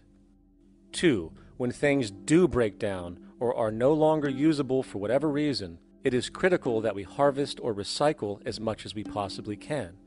So the production design must take this into account directly at the very earliest stages. 3. Quickly evolving technologies, such as electronics, which are subject to the fastest rates of technological obsolescence, would need to be designed to foreshadow and accommodate physical updates. The last thing we want to do is throw away an entire computer system just because it has only one broken part or is outdated. So we simply design the components to be easily updated, part by part, standardized and universally interchangeable, foreshadowed by the current trend of technological change. And when we realize that the mechanisms of strategic preservation, strategic safety, and strategic efficiency are purely technical considerations, devoid of any human opinion or bias, we simply program these strategies into a computer which can weigh and calculate all the relevant variables, allowing us to always arrive at the absolute best method for sustainable production based on current understandings. And while that might sound complex, all it is a glorified calculator. Not to mention such multivariate decision-making and monitoring systems are already used across the world today for isolated purposes. It is simply a process of scaling it out. So, now we not only have our resource management system, but also a production management system, both of which are easily computer automated to maximize efficiency, preservation, and safety. The informational reality is that the human mind, or even a group of humans, cannot track what needs to be tracked. It must be done by computers, and it can be. And this brings us to the next level, distribution. What sustainability strategies make sense here? Well, since we know that the shortest distance between 2 points is a straight line, and since energy is required to power transport machines, the less transport distance, the more efficient. Producing goods in one continent and shipping them over to another only makes sense if the goods in question simply cannot be produced in the target area. Otherwise, it is nothing but wasteful. We must localize production so distribution is simple, fast, and requires the least amount of energy. We'll call this the proximity strategy, which simply means we reduce the travel of goods as much as possible, whether raw materials or finished consumer products. Of course, it might also be important to know what goods we are transporting and why, and this falls under the category of demand. And demand is simply what people need to be healthy and to have a high quality of life. The spectrum of material human needs range from core life-supporting necessities, such as food, clean water, shelter, to social and recreational goods, which allow for relaxation and personal social enjoyment, both important factors in human and social health overall. So, very simply, we take another survey. People describe their needs, demand is assessed, and production begins based on that demand. And since the level of demand of different goods will naturally fluctuate and change around different regions, we need to create a demand distribution tracking system, so to avoid overruns and shortages. Of course, this idea is old news. It is used in every major store chain today to make sure they keep up with their inventory. Only this time we are tracking on a global scale. But, wait a minute, we really can't fully understand demand if we don't account for the actual usage of the good itself. Is it logical and sustainable for every single human to, say, have one of everything made, regardless of their usage? No, that would be simply wasteful and inefficient. If a person has a need for a good, but that need is only for, say, 45 minutes a day on average, it would be much more efficient if that good was made available to them and to others when needed. Many forget that it isn't the good that they want, it is the purpose of that good. When we realize that the good itself is only as important as its utility, we see that external restriction, or what we might call today ownership, is extremely wasteful and environmentally illogical in a fundamental economic sense. So, we need to devise a strategy called strategic access. This will be the foundation of our demand distribution tracking system, which makes sure we can meet the demand of the population's needs for access of whatever they need when they need it. And as far as physically obtaining the goods, centralized and regional access centers all make sense for the most part, placed in close proximity to the population, and a person would simply come in, take the item, use it, and when finished, return it when it is no longer needed. Sort of how a library works today. In fact, these centers could not only exist in the community in the way we see local stores today, but specialized access centers would exist in specific areas where often certain goods are utilized, saving more energy with less repeat transport. And once this demand tracking system is in order, it is tied into our production management system, and of course into our resource management system, hence creating a unified, dynamically updating, global economic management machine that simply makes sure we remain sustainable, starting with securing the integrity of our finite resources, moving to make sure we only create the best, most strategic goods possible, while distributing everything in the most intelligent and efficient way. And the unique result of this preservation-based approach, which is intuitively counter to many, is that this logical, ground-up, empirical process of preservation and efficiency, which can only define true human sustainability on this planet, would likely enable something never before seen in human history. Access abundance, not just for a percentage of the global population, but the entire civilization. This economic model, as was just generalized, this responsible systems approach to total Earth resource management and processes, designed again to do nothing less than take care of humanity as a whole in the most efficient and sustainable way, could be termed a resource-based economy. The idea was defined in the 1970s by structural engineer Jacques Fresco. He understood back then that society was on a collision course with nature and itself, unsustainable on every level. And if things didn't change, we would destroy ourselves one way or another. All these things you're saying, Jacques, could they be built with what we know today, or are some of these things, are you guessing based on what we know today? No. All of these things can be built with what we know today. It would take 10 years to change the surface of the earth, to rebuild the world into a second Garden of Eden. The choice lies with you. The stupidity of a nuclear arms race, the development of weapons, trying to solve your problems politically by electing this political party or that political party, that all politics is immersed in corruption. Let me say it again. Communism, socialism, fascism, the Democrats, the liberals, we want to absorb human beings. All organizations that believe in a better life for man, there are no Negro problems or Polish problems or Jewish problems or Greek problems or women's problems. They're human problems. I'm not afraid of anybody. I don't work for anyone. No one can discharge me. I have no boss. I am afraid to live in the society we live in today. Our society cannot be maintained by this type of incompetency. It was great, the free enterprise system, about 35 years ago. That was the last of its usefulness. Now we've got to change our way of thinking or perish.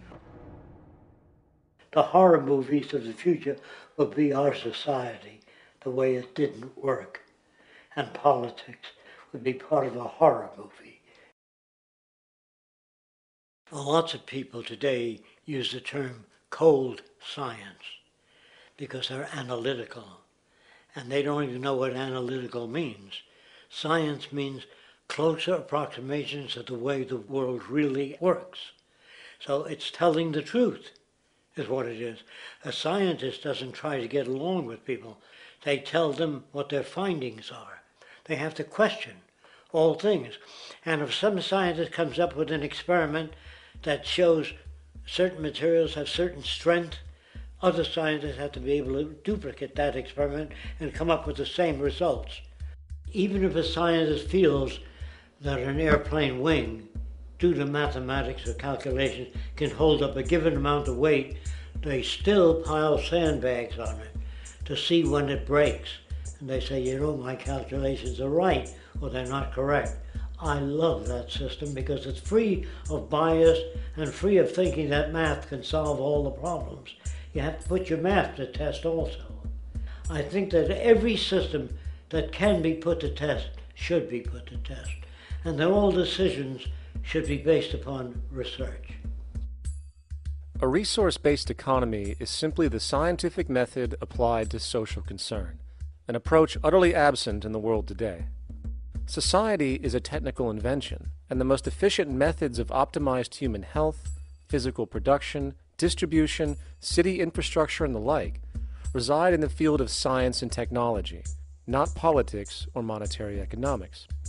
It operates in the same systematic way as, say, an airplane, and there is no Republican or liberal way to build an airplane.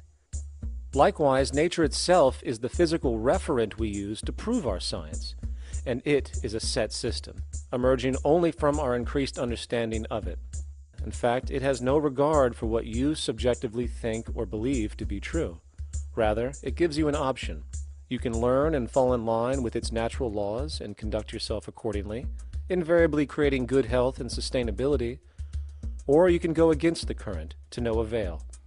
It doesn't matter how much you believe you can just stand up right now and walk on the wall next to you. The law of gravity will not allow it. If you do not eat, you will die. If you are not touched as an infant, you will die. As harsh as it may sound, nature is a dictatorship, and we can either listen to it and come in harmony with it, or suffer the inevitable adverse consequences. So, a resource-based economy is nothing more than a set of proven, life-supporting understandings where all decisions are based upon optimized human and environmental sustainability. It takes into account the empirical life ground, which every human being shares as a need, regardless, again, of their political or religious philosophy. There is no cultural relativism to this approach. It isn't a matter of opinion. Human needs are human needs, and having access to the necessities of life, such as clean air, nutritious food, and clean water, along with a positively reinforcing, stable, nurturing, and non-violent environment, is demanded for our mental and physical health, our evolutionary fitness, and hence the species' survival itself. A resource-based economy would be based upon available resources. You can't just bring a lot of people to an island or build a city of 50,000 people without having access to the necessities of life. So when I use the term a comprehensive systems approach, I'm talking about doing an inventory of the area first and determining what that area can supply, not just architectural approach, not just design approach, but design must be based on all of the requirements to enhance human life. And that's what I mean by an integrated way of thinking. Food, clothing, shelter, warmth, love, all those things are necessary. If you deprive people of any of them, you have a lesser human being, less capable of functioning. As previously outlined, a resource-based economy's ground-up, global, systems approach to extraction, production, and distribution is based upon a set of true economic mechanisms, or strategies, which guarantee efficiency and sustainability in every area of the economy. So, continuing this train of thought regarding logical design, what is next in our equation? Where does all this materialize? Cities. The advent of the city is a defining feature of modern civilization. Its role is to enable efficient access to the necessities of life, along with increased social support and community interaction. So how would we go about designing an ideal city? What shape should we make it? Square? Trapezoid? Well, given we're going to be moving around the thing, we might as well make it as equidistant as possible for ease, hence the circle. What should the city contain? Well, naturally we need a residential area, a goods production area, a power generation area, an agricultural area. But we also need nurturing as human beings, hence culture, nature, recreation, and education. So let's include a nice open park, an entertainment events area for cultural purposes and socializing, and educational and research facilities. And since we're working with a circle, it seems rational to place these functions in belts based on the amount of land required for each goal, along with ease of access. Very good. Now, let's get down to specifics. First, we need to consider the core infrastructure, or intestines, of the city organism. These would be the water, good, waste, and energy transport channels. Just as we have water and sewage systems under our cities today, we would extend this channeling concept to integrate waste recycling and delivery itself. No more mailmen or garbage men. It is built right in. We could even use automated pneumatic tubes and similar technologies. Same goes for transport.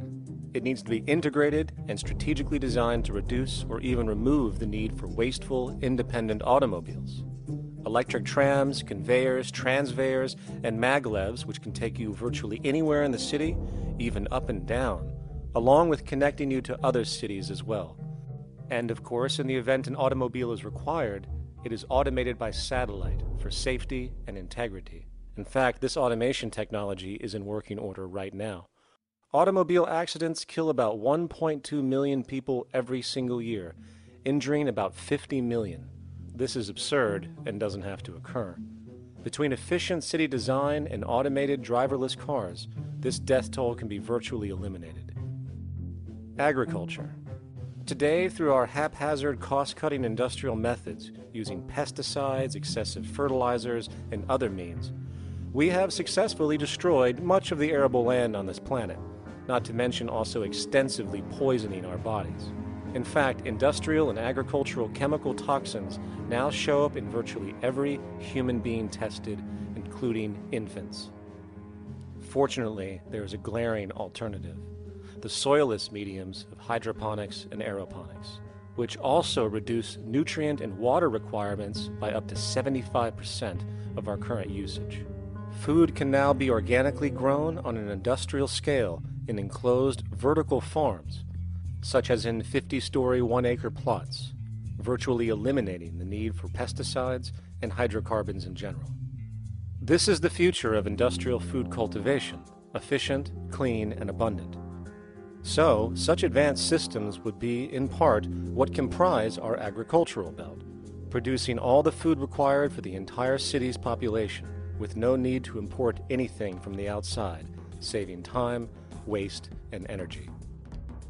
And speaking of energy, the energy belt would work in a systems approach to extract electricity from our abundant renewable mediums, specifically wind, solar, geothermal, and heat differentials, and if near water potentials, tidal and wave power.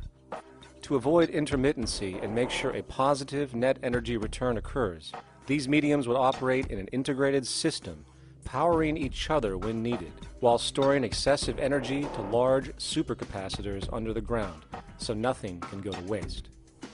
And not only does the city power itself, particular structures will also power independently and generate electricity through photovoltaic paints, structural pressure transducers, the thermocouple effect, and other current but underutilized technologies. But of course, this begs the question, how does this technology and goods in general get created in the first place? This brings us to production. The industrial belt, apart from having hospitals and the like, would be the hub of factory production. Completely localized overall, it would of course obtain raw materials by way of the global resource management system just discussed, with demand being generated by the population of the city itself. As far as the mechanics of production, we need to discuss a new, powerful phenomenon which was sparked very recently in human history and is on pace to changing everything. It's called mechanization, or the automation of labor. Well, if you look around you, you'll notice that almost everything that we use today is built automatically. Your shoes, your clothes, your home appliances, your car, and so on, they are all built by machines in an automatic way. Can we say that the society has not been influenced by these major technological advancements? Of course not. These systems really dictate new structures and new needs, and they make a lot of other things obsolete. So we've been going up in the development and use of technology in an exponential way. So definitely automation is going to continue. You cannot stop technologies that just make sense. Labor automation through technology is at the bottom of every major social transformation in human history. From the agricultural revolution and the invention of the plow, to the industrial revolution and the invention of the powered machine, to the information age we live in now through essentially the invention of advanced electronics and computers. And with regard to advanced production methods today, mechanization is now evolving on its own, moving away from the traditional method of assembling component parts into a configuration into an advanced method of creating entire products in one single process. Like most engineers, I'm fascinated by biology because it's so full of examples of extraordinary pieces of engineering. And absolutely, what biology is the study of things that copy themselves. Of course, that's good a definition of life as we've got. Again, as an engineer, I've always been intrigued by the idea of machines that would copy themselves. RepRap is a three-dimensional printer. That's to say, it's a printer that you plug into a computer, and instead of making two-dimensional sheets of paper with patterns on, it makes real, physical, three-dimensional objects. Now, there's nothing new about that. 3D printers have been around for about 30 years. Big thing about RepRap is that it prints most of its own parts. And so, if you've got one, you can make another one and give it to a friend, as well as being able to print lots of useful things. From the simple printing of basic household goods in your home, to the printing of an entire automobile body in one swoop, advanced automated 3D printing now has the potential to transform virtually every field of production, including home construction. Contour crafting is actually a fabrication technology, the so-called 3D printing, when you directly build a 3D object from a computer model. Using contour crafting, it will be possible to build a 2,000 square foot home entirely by the machine in one day. The reason that people are interested in automating construction is that it really brings a lot of benefits. For example, construction is pretty labor intensive, and although it provides job for a sector of the society, it also has issues and complications. For example, construction is the most dangerous job that there is. It is worse than mining and agriculture. It has got the highest level of fatality almost in every country. Another issue is the waste. An average home in the United States has 3 to 7 tons of waste. So this is huge if we look at the impact of construction and knowing that about 40% of all materials in the world are used in construction. So big waste of energy and resources and big damage to the environment as well. Making homes using hammers and nails and wood with the state of our technology today is really absurd and will go the way of our labor class in regards to manufacturing in the United States. Recently, there was a study by economist David Autor of MIT that states that our middle class is obsolete and being replaced by automation. Quite simply, mechanization is more productive, efficient, and sustainable than human labor in virtually every sector of the economy today. Machines do not need vacations, breaks, insurance, pensions, and they can work 24 hours a day every day. The output potential and accuracy compared to human labor is unmatched. The bottom line, repetitive human labor is becoming obsolete and impractical across the world, and the unemployment you see around you today is fundamentally the result of this evolution of efficiency in technology. For years, market economists have dismissed this growing pattern, which could be called technological unemployment, because of the fact that new sectors always seem to emerge to reabsorb the displaced workers. Today, the service sector is the only real hub left and currently employs over 80% of the American workforce, with most industrialized countries maintaining a similar proportion. However, this sector is now being challenged increasingly by automated kiosks, automated restaurants, and even automated stores. Economists today are finally acknowledging what they have been denying for years. Not only is technological unemployment exacerbating the current labor crisis we see across the world due to the global economic downturn, but the more the recession deepens, the faster the industries are mechanizing. The catch, which is not realized, is that the faster they mechanize to save money, the more they displace people, the more they reduce public purchasing power. This means that while the corporation can produce everything more cheaply, fewer and fewer people will actually have money to buy anything, regardless of how cheap they become. The bottom line is that the labor for income game is slowly coming to an end. In fact, if you take a moment to reflect on the jobs which are in existence today, which automation could take over right now if applied, 75% of the global workforce could be replaced by mechanization tomorrow. And this is why, in a resource-based economy, there is no monetary market system, no money at all, for there is no need. A resource-based economy recognizes the efficiency of mechanization and accepts it for what it offers. It doesn't fight it like we do today. Why? Because it is irresponsible not to, given any interest in efficiency and sustainability. And this brings us back to our city system. In the center is the central dome, which not only houses the educational facilities and transportation hub, it also hosts the mainframe that runs the city's technical operations. The city is, in fact, one big automated machine. It has sensors in all technical belts to track the progress of agriculture, energy gathering, production, distribution, and the like. Now, would people be needed to oversee these operations in the event of a malfunction or the like? Most probably yes, but that number would decrease over time as improvements continue. However, as of today, maybe 3% of the city population would be needed for this job when you break it down. And I can assure you that in an economic system which is actually designed to take care of you and secure your well-being, without you having to submit to a private dictatorship on a daily basis, usually to a job that is either technically unnecessary or socially pointless, while often struggling with debt that doesn't exist just to make ends meet. I guarantee you people will volunteer their time left and right to maintain and improve a system that actually takes care of them.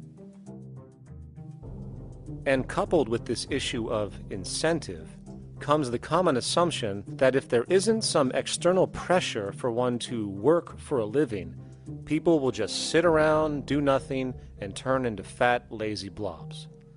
This is nonsense. The labor system we have today is in fact the generator of laziness, not a resolver of it. If you think back to when you were a child, full of life, interested in new things to understand, likely creating and exploring, but as time went on, the system pushed you into the focus of figuring out how to make money. And from early education to study at a university, you are narrowed, only to emerge as a creature which serves as a cog in a wheel in a model that sends all the fruits to the upper 1%. Scientific studies have now shown that people are, in fact, not motivated by monetary reward when it comes to ingenuity and creation. The creation itself is the reward. Money, in fact, appears only to serve as an incentive for repetitive, mundane actions, a role we have just now shown can be replaced by machine. So when it comes to innovation, the actual use of the human mind, the monetary incentive has proven to be a hindrance, interfering and detracting from creative thought. And this might explain why Nikola Tesla, the Wright brothers, and other inventors who contributed massively to our current world never showed a monetary incentive to do so. Money is, in fact, a false incentive and causes 100 times more distortion than it does contribution. Good morning, class. Please settle down. The first thing I would like to do is go around the room and ask what everyone would like to be when they grow up. Who'd like to go first? Okay, how about you, Sarah? When I grow up, I want to work at McDonald's like my mom. Oh, family tradition, eh? How about you, Linda? When I grow up, I'm going to be a prostitute on the streets of New York City. Oh, glamour girl, huh? Very ambitious. How about you, Tommy? When I grow up, I'm going to be a rich, elitist businessman who works on Wall Street and profits off of the collapse of foreign economies. Enterprising, and great to see some multicultural interest. As stated before, a resource-based economy applies the scientific method to social concern, and this isn't limited to simply technical efficiency. It also has the consideration of human and social well-being directly and what comprises it. What good is a social system if, in the end, it doesn't produce happiness and peaceful coexistence? So it is important to point out that with the removal of the money system and the necessities of life provided, we would see a global reduction in crime by about 95% almost immediately, for there is nothing to steal, embezzle, scam, or the like. 95% of all people in prisons today are there due to some monetary-related crime or drug abuse, and drug abuse is a disorder, not a crime. So what about the other 5%, the truly violent, often seeming to some as being violent for the sake of being violent? Are they just evil people? The reason that I frankly think it's a waste of time to engage in moral value judgments about people's violence is because it doesn't advance by one iota our understanding of either the causes or the prevention of the violent behavior. People sometimes ask if I believe in forgiving criminals. My answer to that is, no, I don't believe in forgiveness any more than I believe in condemnation. It's only if we as a society can take the same attitude of treating violence as a problem in public health and preventive medicine rather than as a moral evil. It's only when we make that change in our own attitudes and assumptions and values that we will actually succeed in reducing the level of violence rather than stimulating it, which is what we do now. The more justice you seek, the more hurt you become, because there's no such thing as justice. There is whatever there is out there. That's it. In other words, if people are conditioned to be racist and bigots, if they're brought up in an environment that advocates that, why do you blame the person for it? They're a victim of a subculture. Therefore, they have to be helped. The point is, we have to redesign the environment that produces aberrant behavior. That's the problem, not putting a person in jail.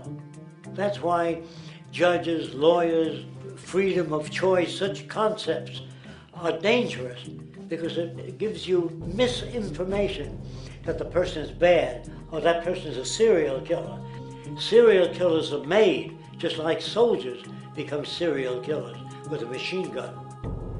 They become killing machines, but nobody looks at them as murderers or assassins, because that's natural.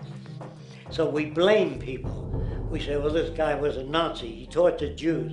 No, he was brought up to torture Jews. Once you accept the fact that people have individual choices and they're free to make those choices, free to make choices means without being influenced. And I can't understand that at all. All of us are influenced in all our choices by the culture we live in, by our parents, and by the values that dominate. So we're influenced. So there can't be free choices. What's the greatest country in the world? The true answer, I haven't been all over the world, and I don't know enough about different cultures to answer that question. I don't know anybody that speaks that way. They say, good old USA, the greatest country in the world. There's no survey. Have you been to India? No. Have you been to England? No. Have you been to France? No. What do you make your assumptions on? They can't answer. They get mad at you. They say, well, goddamn it, who the hell are you to tell me what to think? You know, don't forget, you're dealing with aberrated people. They're not responsible for their answers. They're victims of culture. That means they've been influenced by their culture.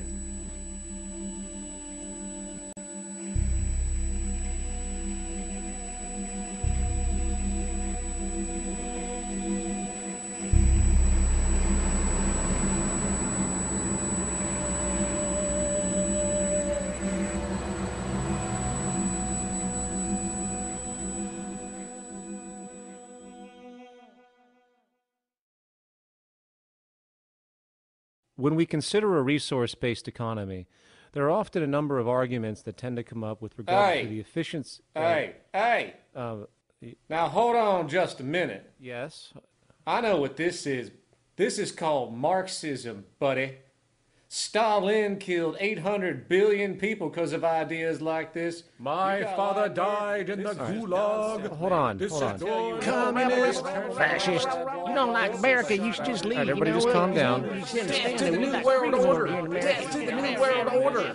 And as the irrationality of the audience grew, shocked and confused, suddenly the narrator suffered a fatal heart attack. And the seemingly communist propaganda film was no more.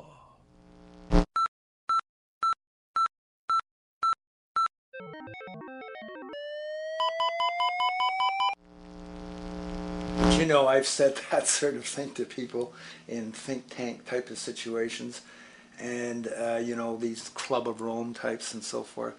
Marxist? What Marxist? Where did that come from? You know, they got this icon they hold on to. It's their holy grail, and it's such an easy one. You know, People ask if I'm a socialist or a communist or a capitalist, and I say I'm none of the above. And why do you think that those are the only options? All of those political constructs were created by writers who assumed that we lived on a planet of infinite resources. Not a one of those political philosophies even contemplates that there might be a shortage of anything. I believe that communism, socialism, free enterprise, fascism are part of social evolution, that you can't take a giant step from one culture to another But they're in-between systems. Before there's any ism, we've got a life ground, and the life ground is, as I just described most easily, it's all the conditions required to take your next breath, and that involves the air you breathe, the water you get, the safety you have, the education you can access, all these things that we share and use and that no life in any culture can do without. So we've got to reset down to the life ground, and the life ground is no longer any ism. It's life value analysis. It's simply a matter of historical fact that the dominant intellectual culture of any particular society reflects the interest of the dominant group in that society. In a slave-owning society, the beliefs about human beings and human rights and so on will reflect the needs of the slave owners. In a society which again is based on the power of certain people to control and profit from the lives and work of millions of others, the dominant intellectual culture will reflect the needs of the dominant group. And so that if you look across the board, the ideas that pervade psychology and sociology and history and political economy and political science fundamentally reflect certain elite interests. And the academics who question that too much tend to get shunted to the side or to be seen as sort of radicals. The dominant values of a culture tend to support and perpetuate what is rewarded by that culture. And in a society where success and status is measured by material wealth, not social contribution, it is easy to see why the state of the world is what it is today. We are dealing with a values system disorder, completely denatured, where the priority of personal and social health have become secondary to the detrimental notions of artificial wealth and limitless growth. And like a virus, this disorder now permeates every facet of government, news media, entertainment, and even academia. And built into its structure are mechanisms of protection from anything that might interfere. Disciples of the monetary market religion, the self-appointed guardians of the status quo, constantly seek out ways to avoid any form of thought which might interfere with their beliefs, the most common of which are projected dualities. If you are not a Republican, you must be a Democrat. If you are not a Christian, you might be a Satanist. And if you feel society can be greatly improved to consider perhaps, taking care of everyone, you're just a utopianist. And the most insidious of them all, if you are not for the free market, you must be against freedom itself. I'm a believer in freedom. Every time you hear the word freedom being said anywhere or government interference said anywhere, it means, decoded, blocking maximization of turning money into more money for private money possessors. That's it. Every other thing they'll say, oh, we need more commodities for people, oh, this is freedom against tyranny and so forth. Every time you see it, you can decode it down to that. And I think you'll find a one-to-one correlation with every time they use it. And this is a sense in which we might call it's a syntax, a governing syntax of understanding and of value, so that it governs beneath their own recognition of it. So they may not say, oh, I didn't mean that at all, but in fact, that's what they do. Just like you may speak a grammar, and you have rules of grammar you follow without recognizing what the rules are. And so what we have is what I call the ruling value syntax that underlies this. So every time they use these words, government interference, lack of freedom, or progress, or development, you can decode them all to come back to mean that. Of course, when you hear the word freedom, it tends to be in the same sentence with something called democracy. It's fascinating how people today seem to believe that they actually have a relevant influence on what their government does, forgetting that the very nature of our system offers everything for sale. The only vote that counts is the monetary vote, and it doesn't matter how much any activist yells about ethics or accountability. In a market system, every politician, every legislation, and hence every government is for sale. And even with the $20 trillion bank bailout starting in 2007, an amount of money which could have changed, say, the global energy infrastructure to fully renewable methods, instead going to a series of institutions that literally do nothing to help society, institutions that could be removed tomorrow with no recourse. The blind conditioning that politics and politicians exist for the public well-being still continues. The fact is, politics is a business, no different than any other in a market system, and they care about their self-interest before anything else. I don't really, honestly, deep down believe in political action. I think the system contracts and expands as it wants to. It accommodates these changes. I think the civil rights movement was an accommodation on the part of those who own the country. I think they see where their self-interest lies. They see a certain amount of freedom seems good, an illusion of liberty. Give these people a voting day every year so that they'll have the illusion of meaningless choice. Meaningless choice that we go like slaves and say, "Joe, I voted." The limits of debate in this country are established before the debate even begins, and everyone else is marginalized. They're made to seem either to be communists or some sort of disloyal person. A kook, there's a word. And now it's conspiracy. See, they've made that something that should not be even entertained for a minute, that powerful people might get together and have a plan. Doesn't happen. You're a kook. You're a conspiracy buff. And of all the mechanisms of defense of this system, there are two that repeatedly come up. The first is this idea that the system has been the cause of the material progress we have seen on this planet. Well, no. There are basically two root causes which have created the increased so-called wealth and population growth we see today. One, the exponential advancement of production technology, hence scientific ingenuity. And two, the initial discovery of abundant hydrocarbon energy, which is currently the foundation of the entire socioeconomic system. The free market, capitalist, monetary market system, whatever you want to call it, has done nothing but ride the wave of these advents with a distorted incentive system and a haphazard, grossly unequal method of utilizing and distributing those fruits.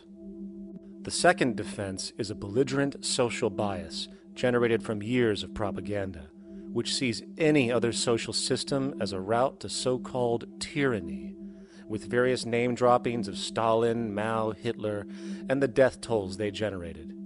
Well, as despotic as these men might have been, along with the societal approaches they perpetuated, when it comes to the game of death, when it comes to the systematic daily mass murder of human beings, nothing in history compares to what we have today.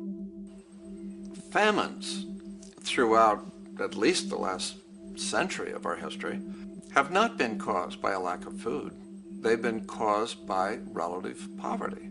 The economic resources were so inequitably distributed that the poor simply didn't have enough money with which to buy the food that would have been available if they could have afforded to pay for it. That would be an example of structural violence. Another example, in Africa and some other areas, but I'll particularly focus on Africa, tens of millions of people are dying of AIDS. Why are they dying? It's not because we don't know how to treat AIDS. We have, millions of people in the wealthy countries are getting along remarkably well because they have the medicines that will treat it. The people in Africa who are dying of AIDS are not dying because of the HIV virus. They're dying because they don't have the money with which to pay for the drugs that would keep them alive. Gandhi saw this. He said the deadliest form of violence is poverty. And that's absolutely right. Poverty kills far more people than all the wars in history, more people than all the murderers in history, more than all the suicides in history. Not only does structural violence kill more people than all the behavioral violence put together, structural violence is also the main cause of behavioral violence.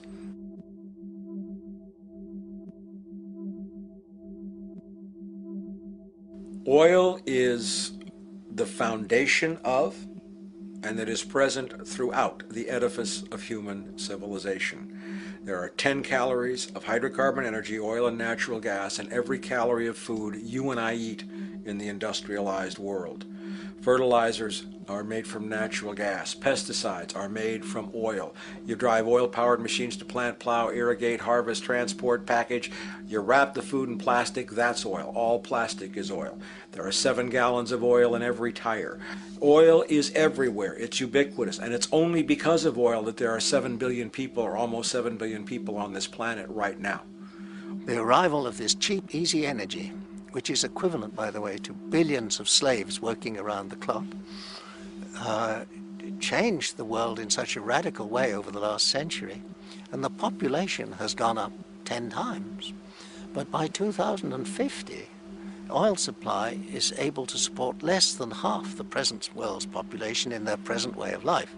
So the scale of adjustment to live differently is just enormous. The world is now using 6 barrels of oil for every barrel it finds. 5 years ago, it was using 4 barrels of oil for every barrel it finds.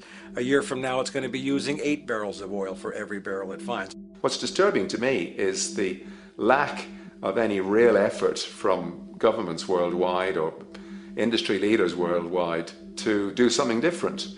I mean, we have these sort of attempts to build more wind power and to maybe do something with tide.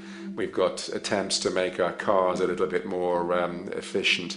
But there's nothing which really looks like a revolution coming along. These are all pretty minor. And that, I think, is pretty frightening. And the governments who are driven by these economists who don't really appreciate what we're talking about are trying to stimulate consumerism to restore past prosperity in the hope that they can restore the past. They're printing yet more money lacking any collateral at all. So if the economy improves and recovers and growth, the famous growth comes back, it'll only be short-lived because within a short period of time, counted in months rather than years, it'll hit the supply barrier again. There'll be another price shock and a deeper recession. So I think we go into a series of vicious circles. So you have the economic growth going up, price spike, everything shuts down, that's where we are now. Then it starts to come up again. But what we have now is this area where there's no more ability to produce cheap energy. We're at the peak. We're on the downslope of oil production. No way you're going to get any more out of the ground any faster, which means that things shut down. The price of oil drops, which it did in early 2009, but then as you have an ersatz so-called recovery, the price of oil starts to come back. It's recently been hovering around $80 a barrel, and what we see is at $80 a barrel now, with the economic and financial collapse, people are having a hard time affording that. World oil production right now is about 86 million barrels a day. Over 10 years, you're looking at roughly 40 million barrels a day having to be replaced. There's nothing around which can come even within 1% of meeting that sort of demand. If we don't do something pretty quickly, there's going to be a huge energy deficiency. I think the big mistake is in not recognizing a decade or so ago that a concerted effort needed to be made to develop these sustainable forms of energy. I think that's something our grandchildren will look back on with total disbelief. You people knew that you were dealing with a finite commodity. How could you possibly have built your economy around something which was going to disappear? For the first time in human history, the species is now faced with the depletion of a core resource central to our current system of survival. And the punchline of the whole thing is that even with oil becoming more and more scarce, the economic system will still blindly push its cancerous growth model, so people can go out and buy more oil-powered cars to generate GDP and jobs, exacerbating the decline. Are there solutions to replace the edifice of the hydrocarbon economy? Of course. But the path needed to accomplish these changes will not manifest through the market system protocols required, since new solutions can only be implemented through the profit mechanism. People are not investing in renewable energies because there is no money in it in both the long and short term, and the commitment needed to make it happen can only occur at a severe financial loss. Hence, there is no monetary incentive, and in this system, if there's no monetary incentive, things do not happen. And on top of it all, peak oil is just one of many surfacing consequences of the environmental social train wreck gaining speed today. Other declines include freshwater, the very fabric of our existence, which is currently showing shortages for 2.8 billion people, and those shortages are on pace to reach 4 billion by 2030.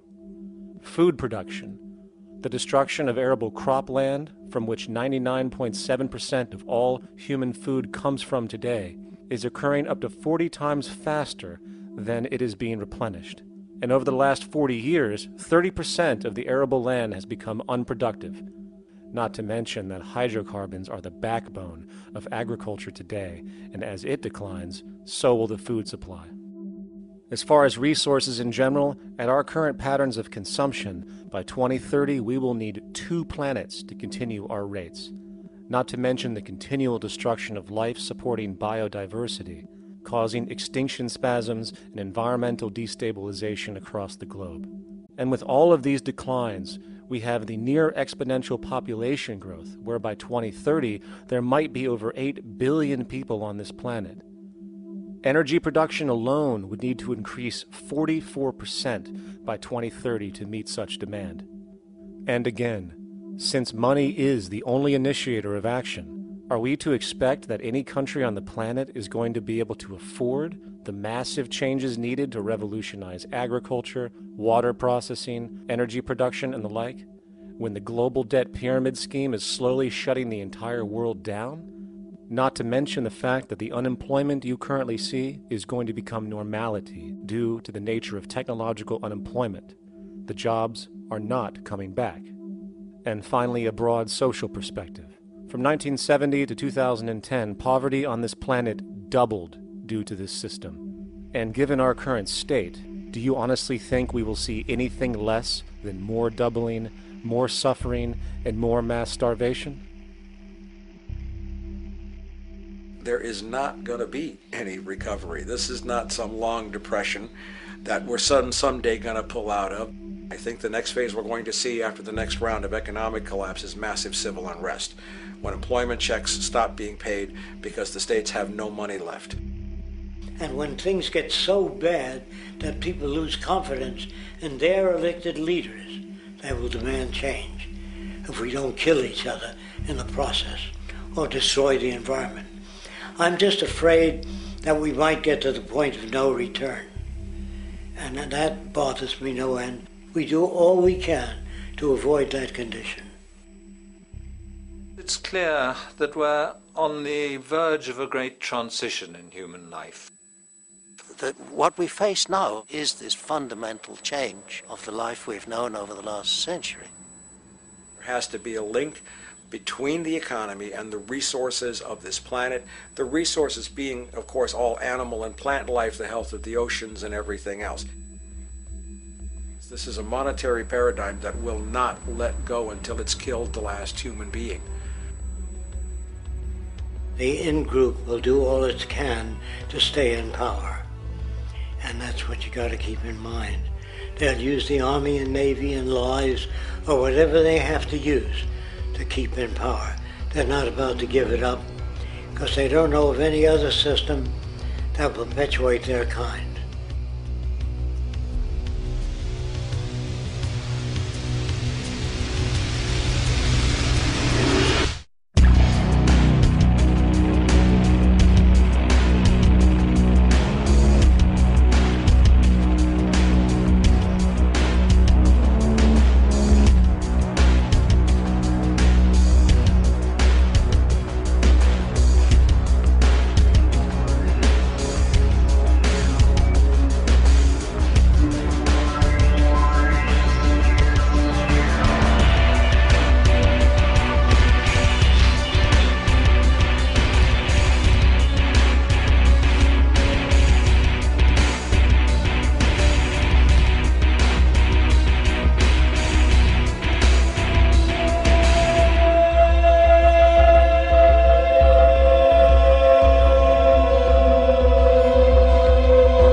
a straight and stronger course to the corner of your life. Just remember that the goal is for us all to capture all we want.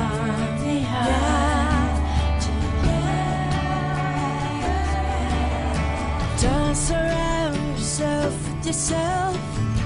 Move on back to squares. Send an instant karma to me, and I shall live with love and care for yourself. 'Cause it's time, this time and time with your time, and this news is captured for the queen to use.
Satisfied, I'm on my way.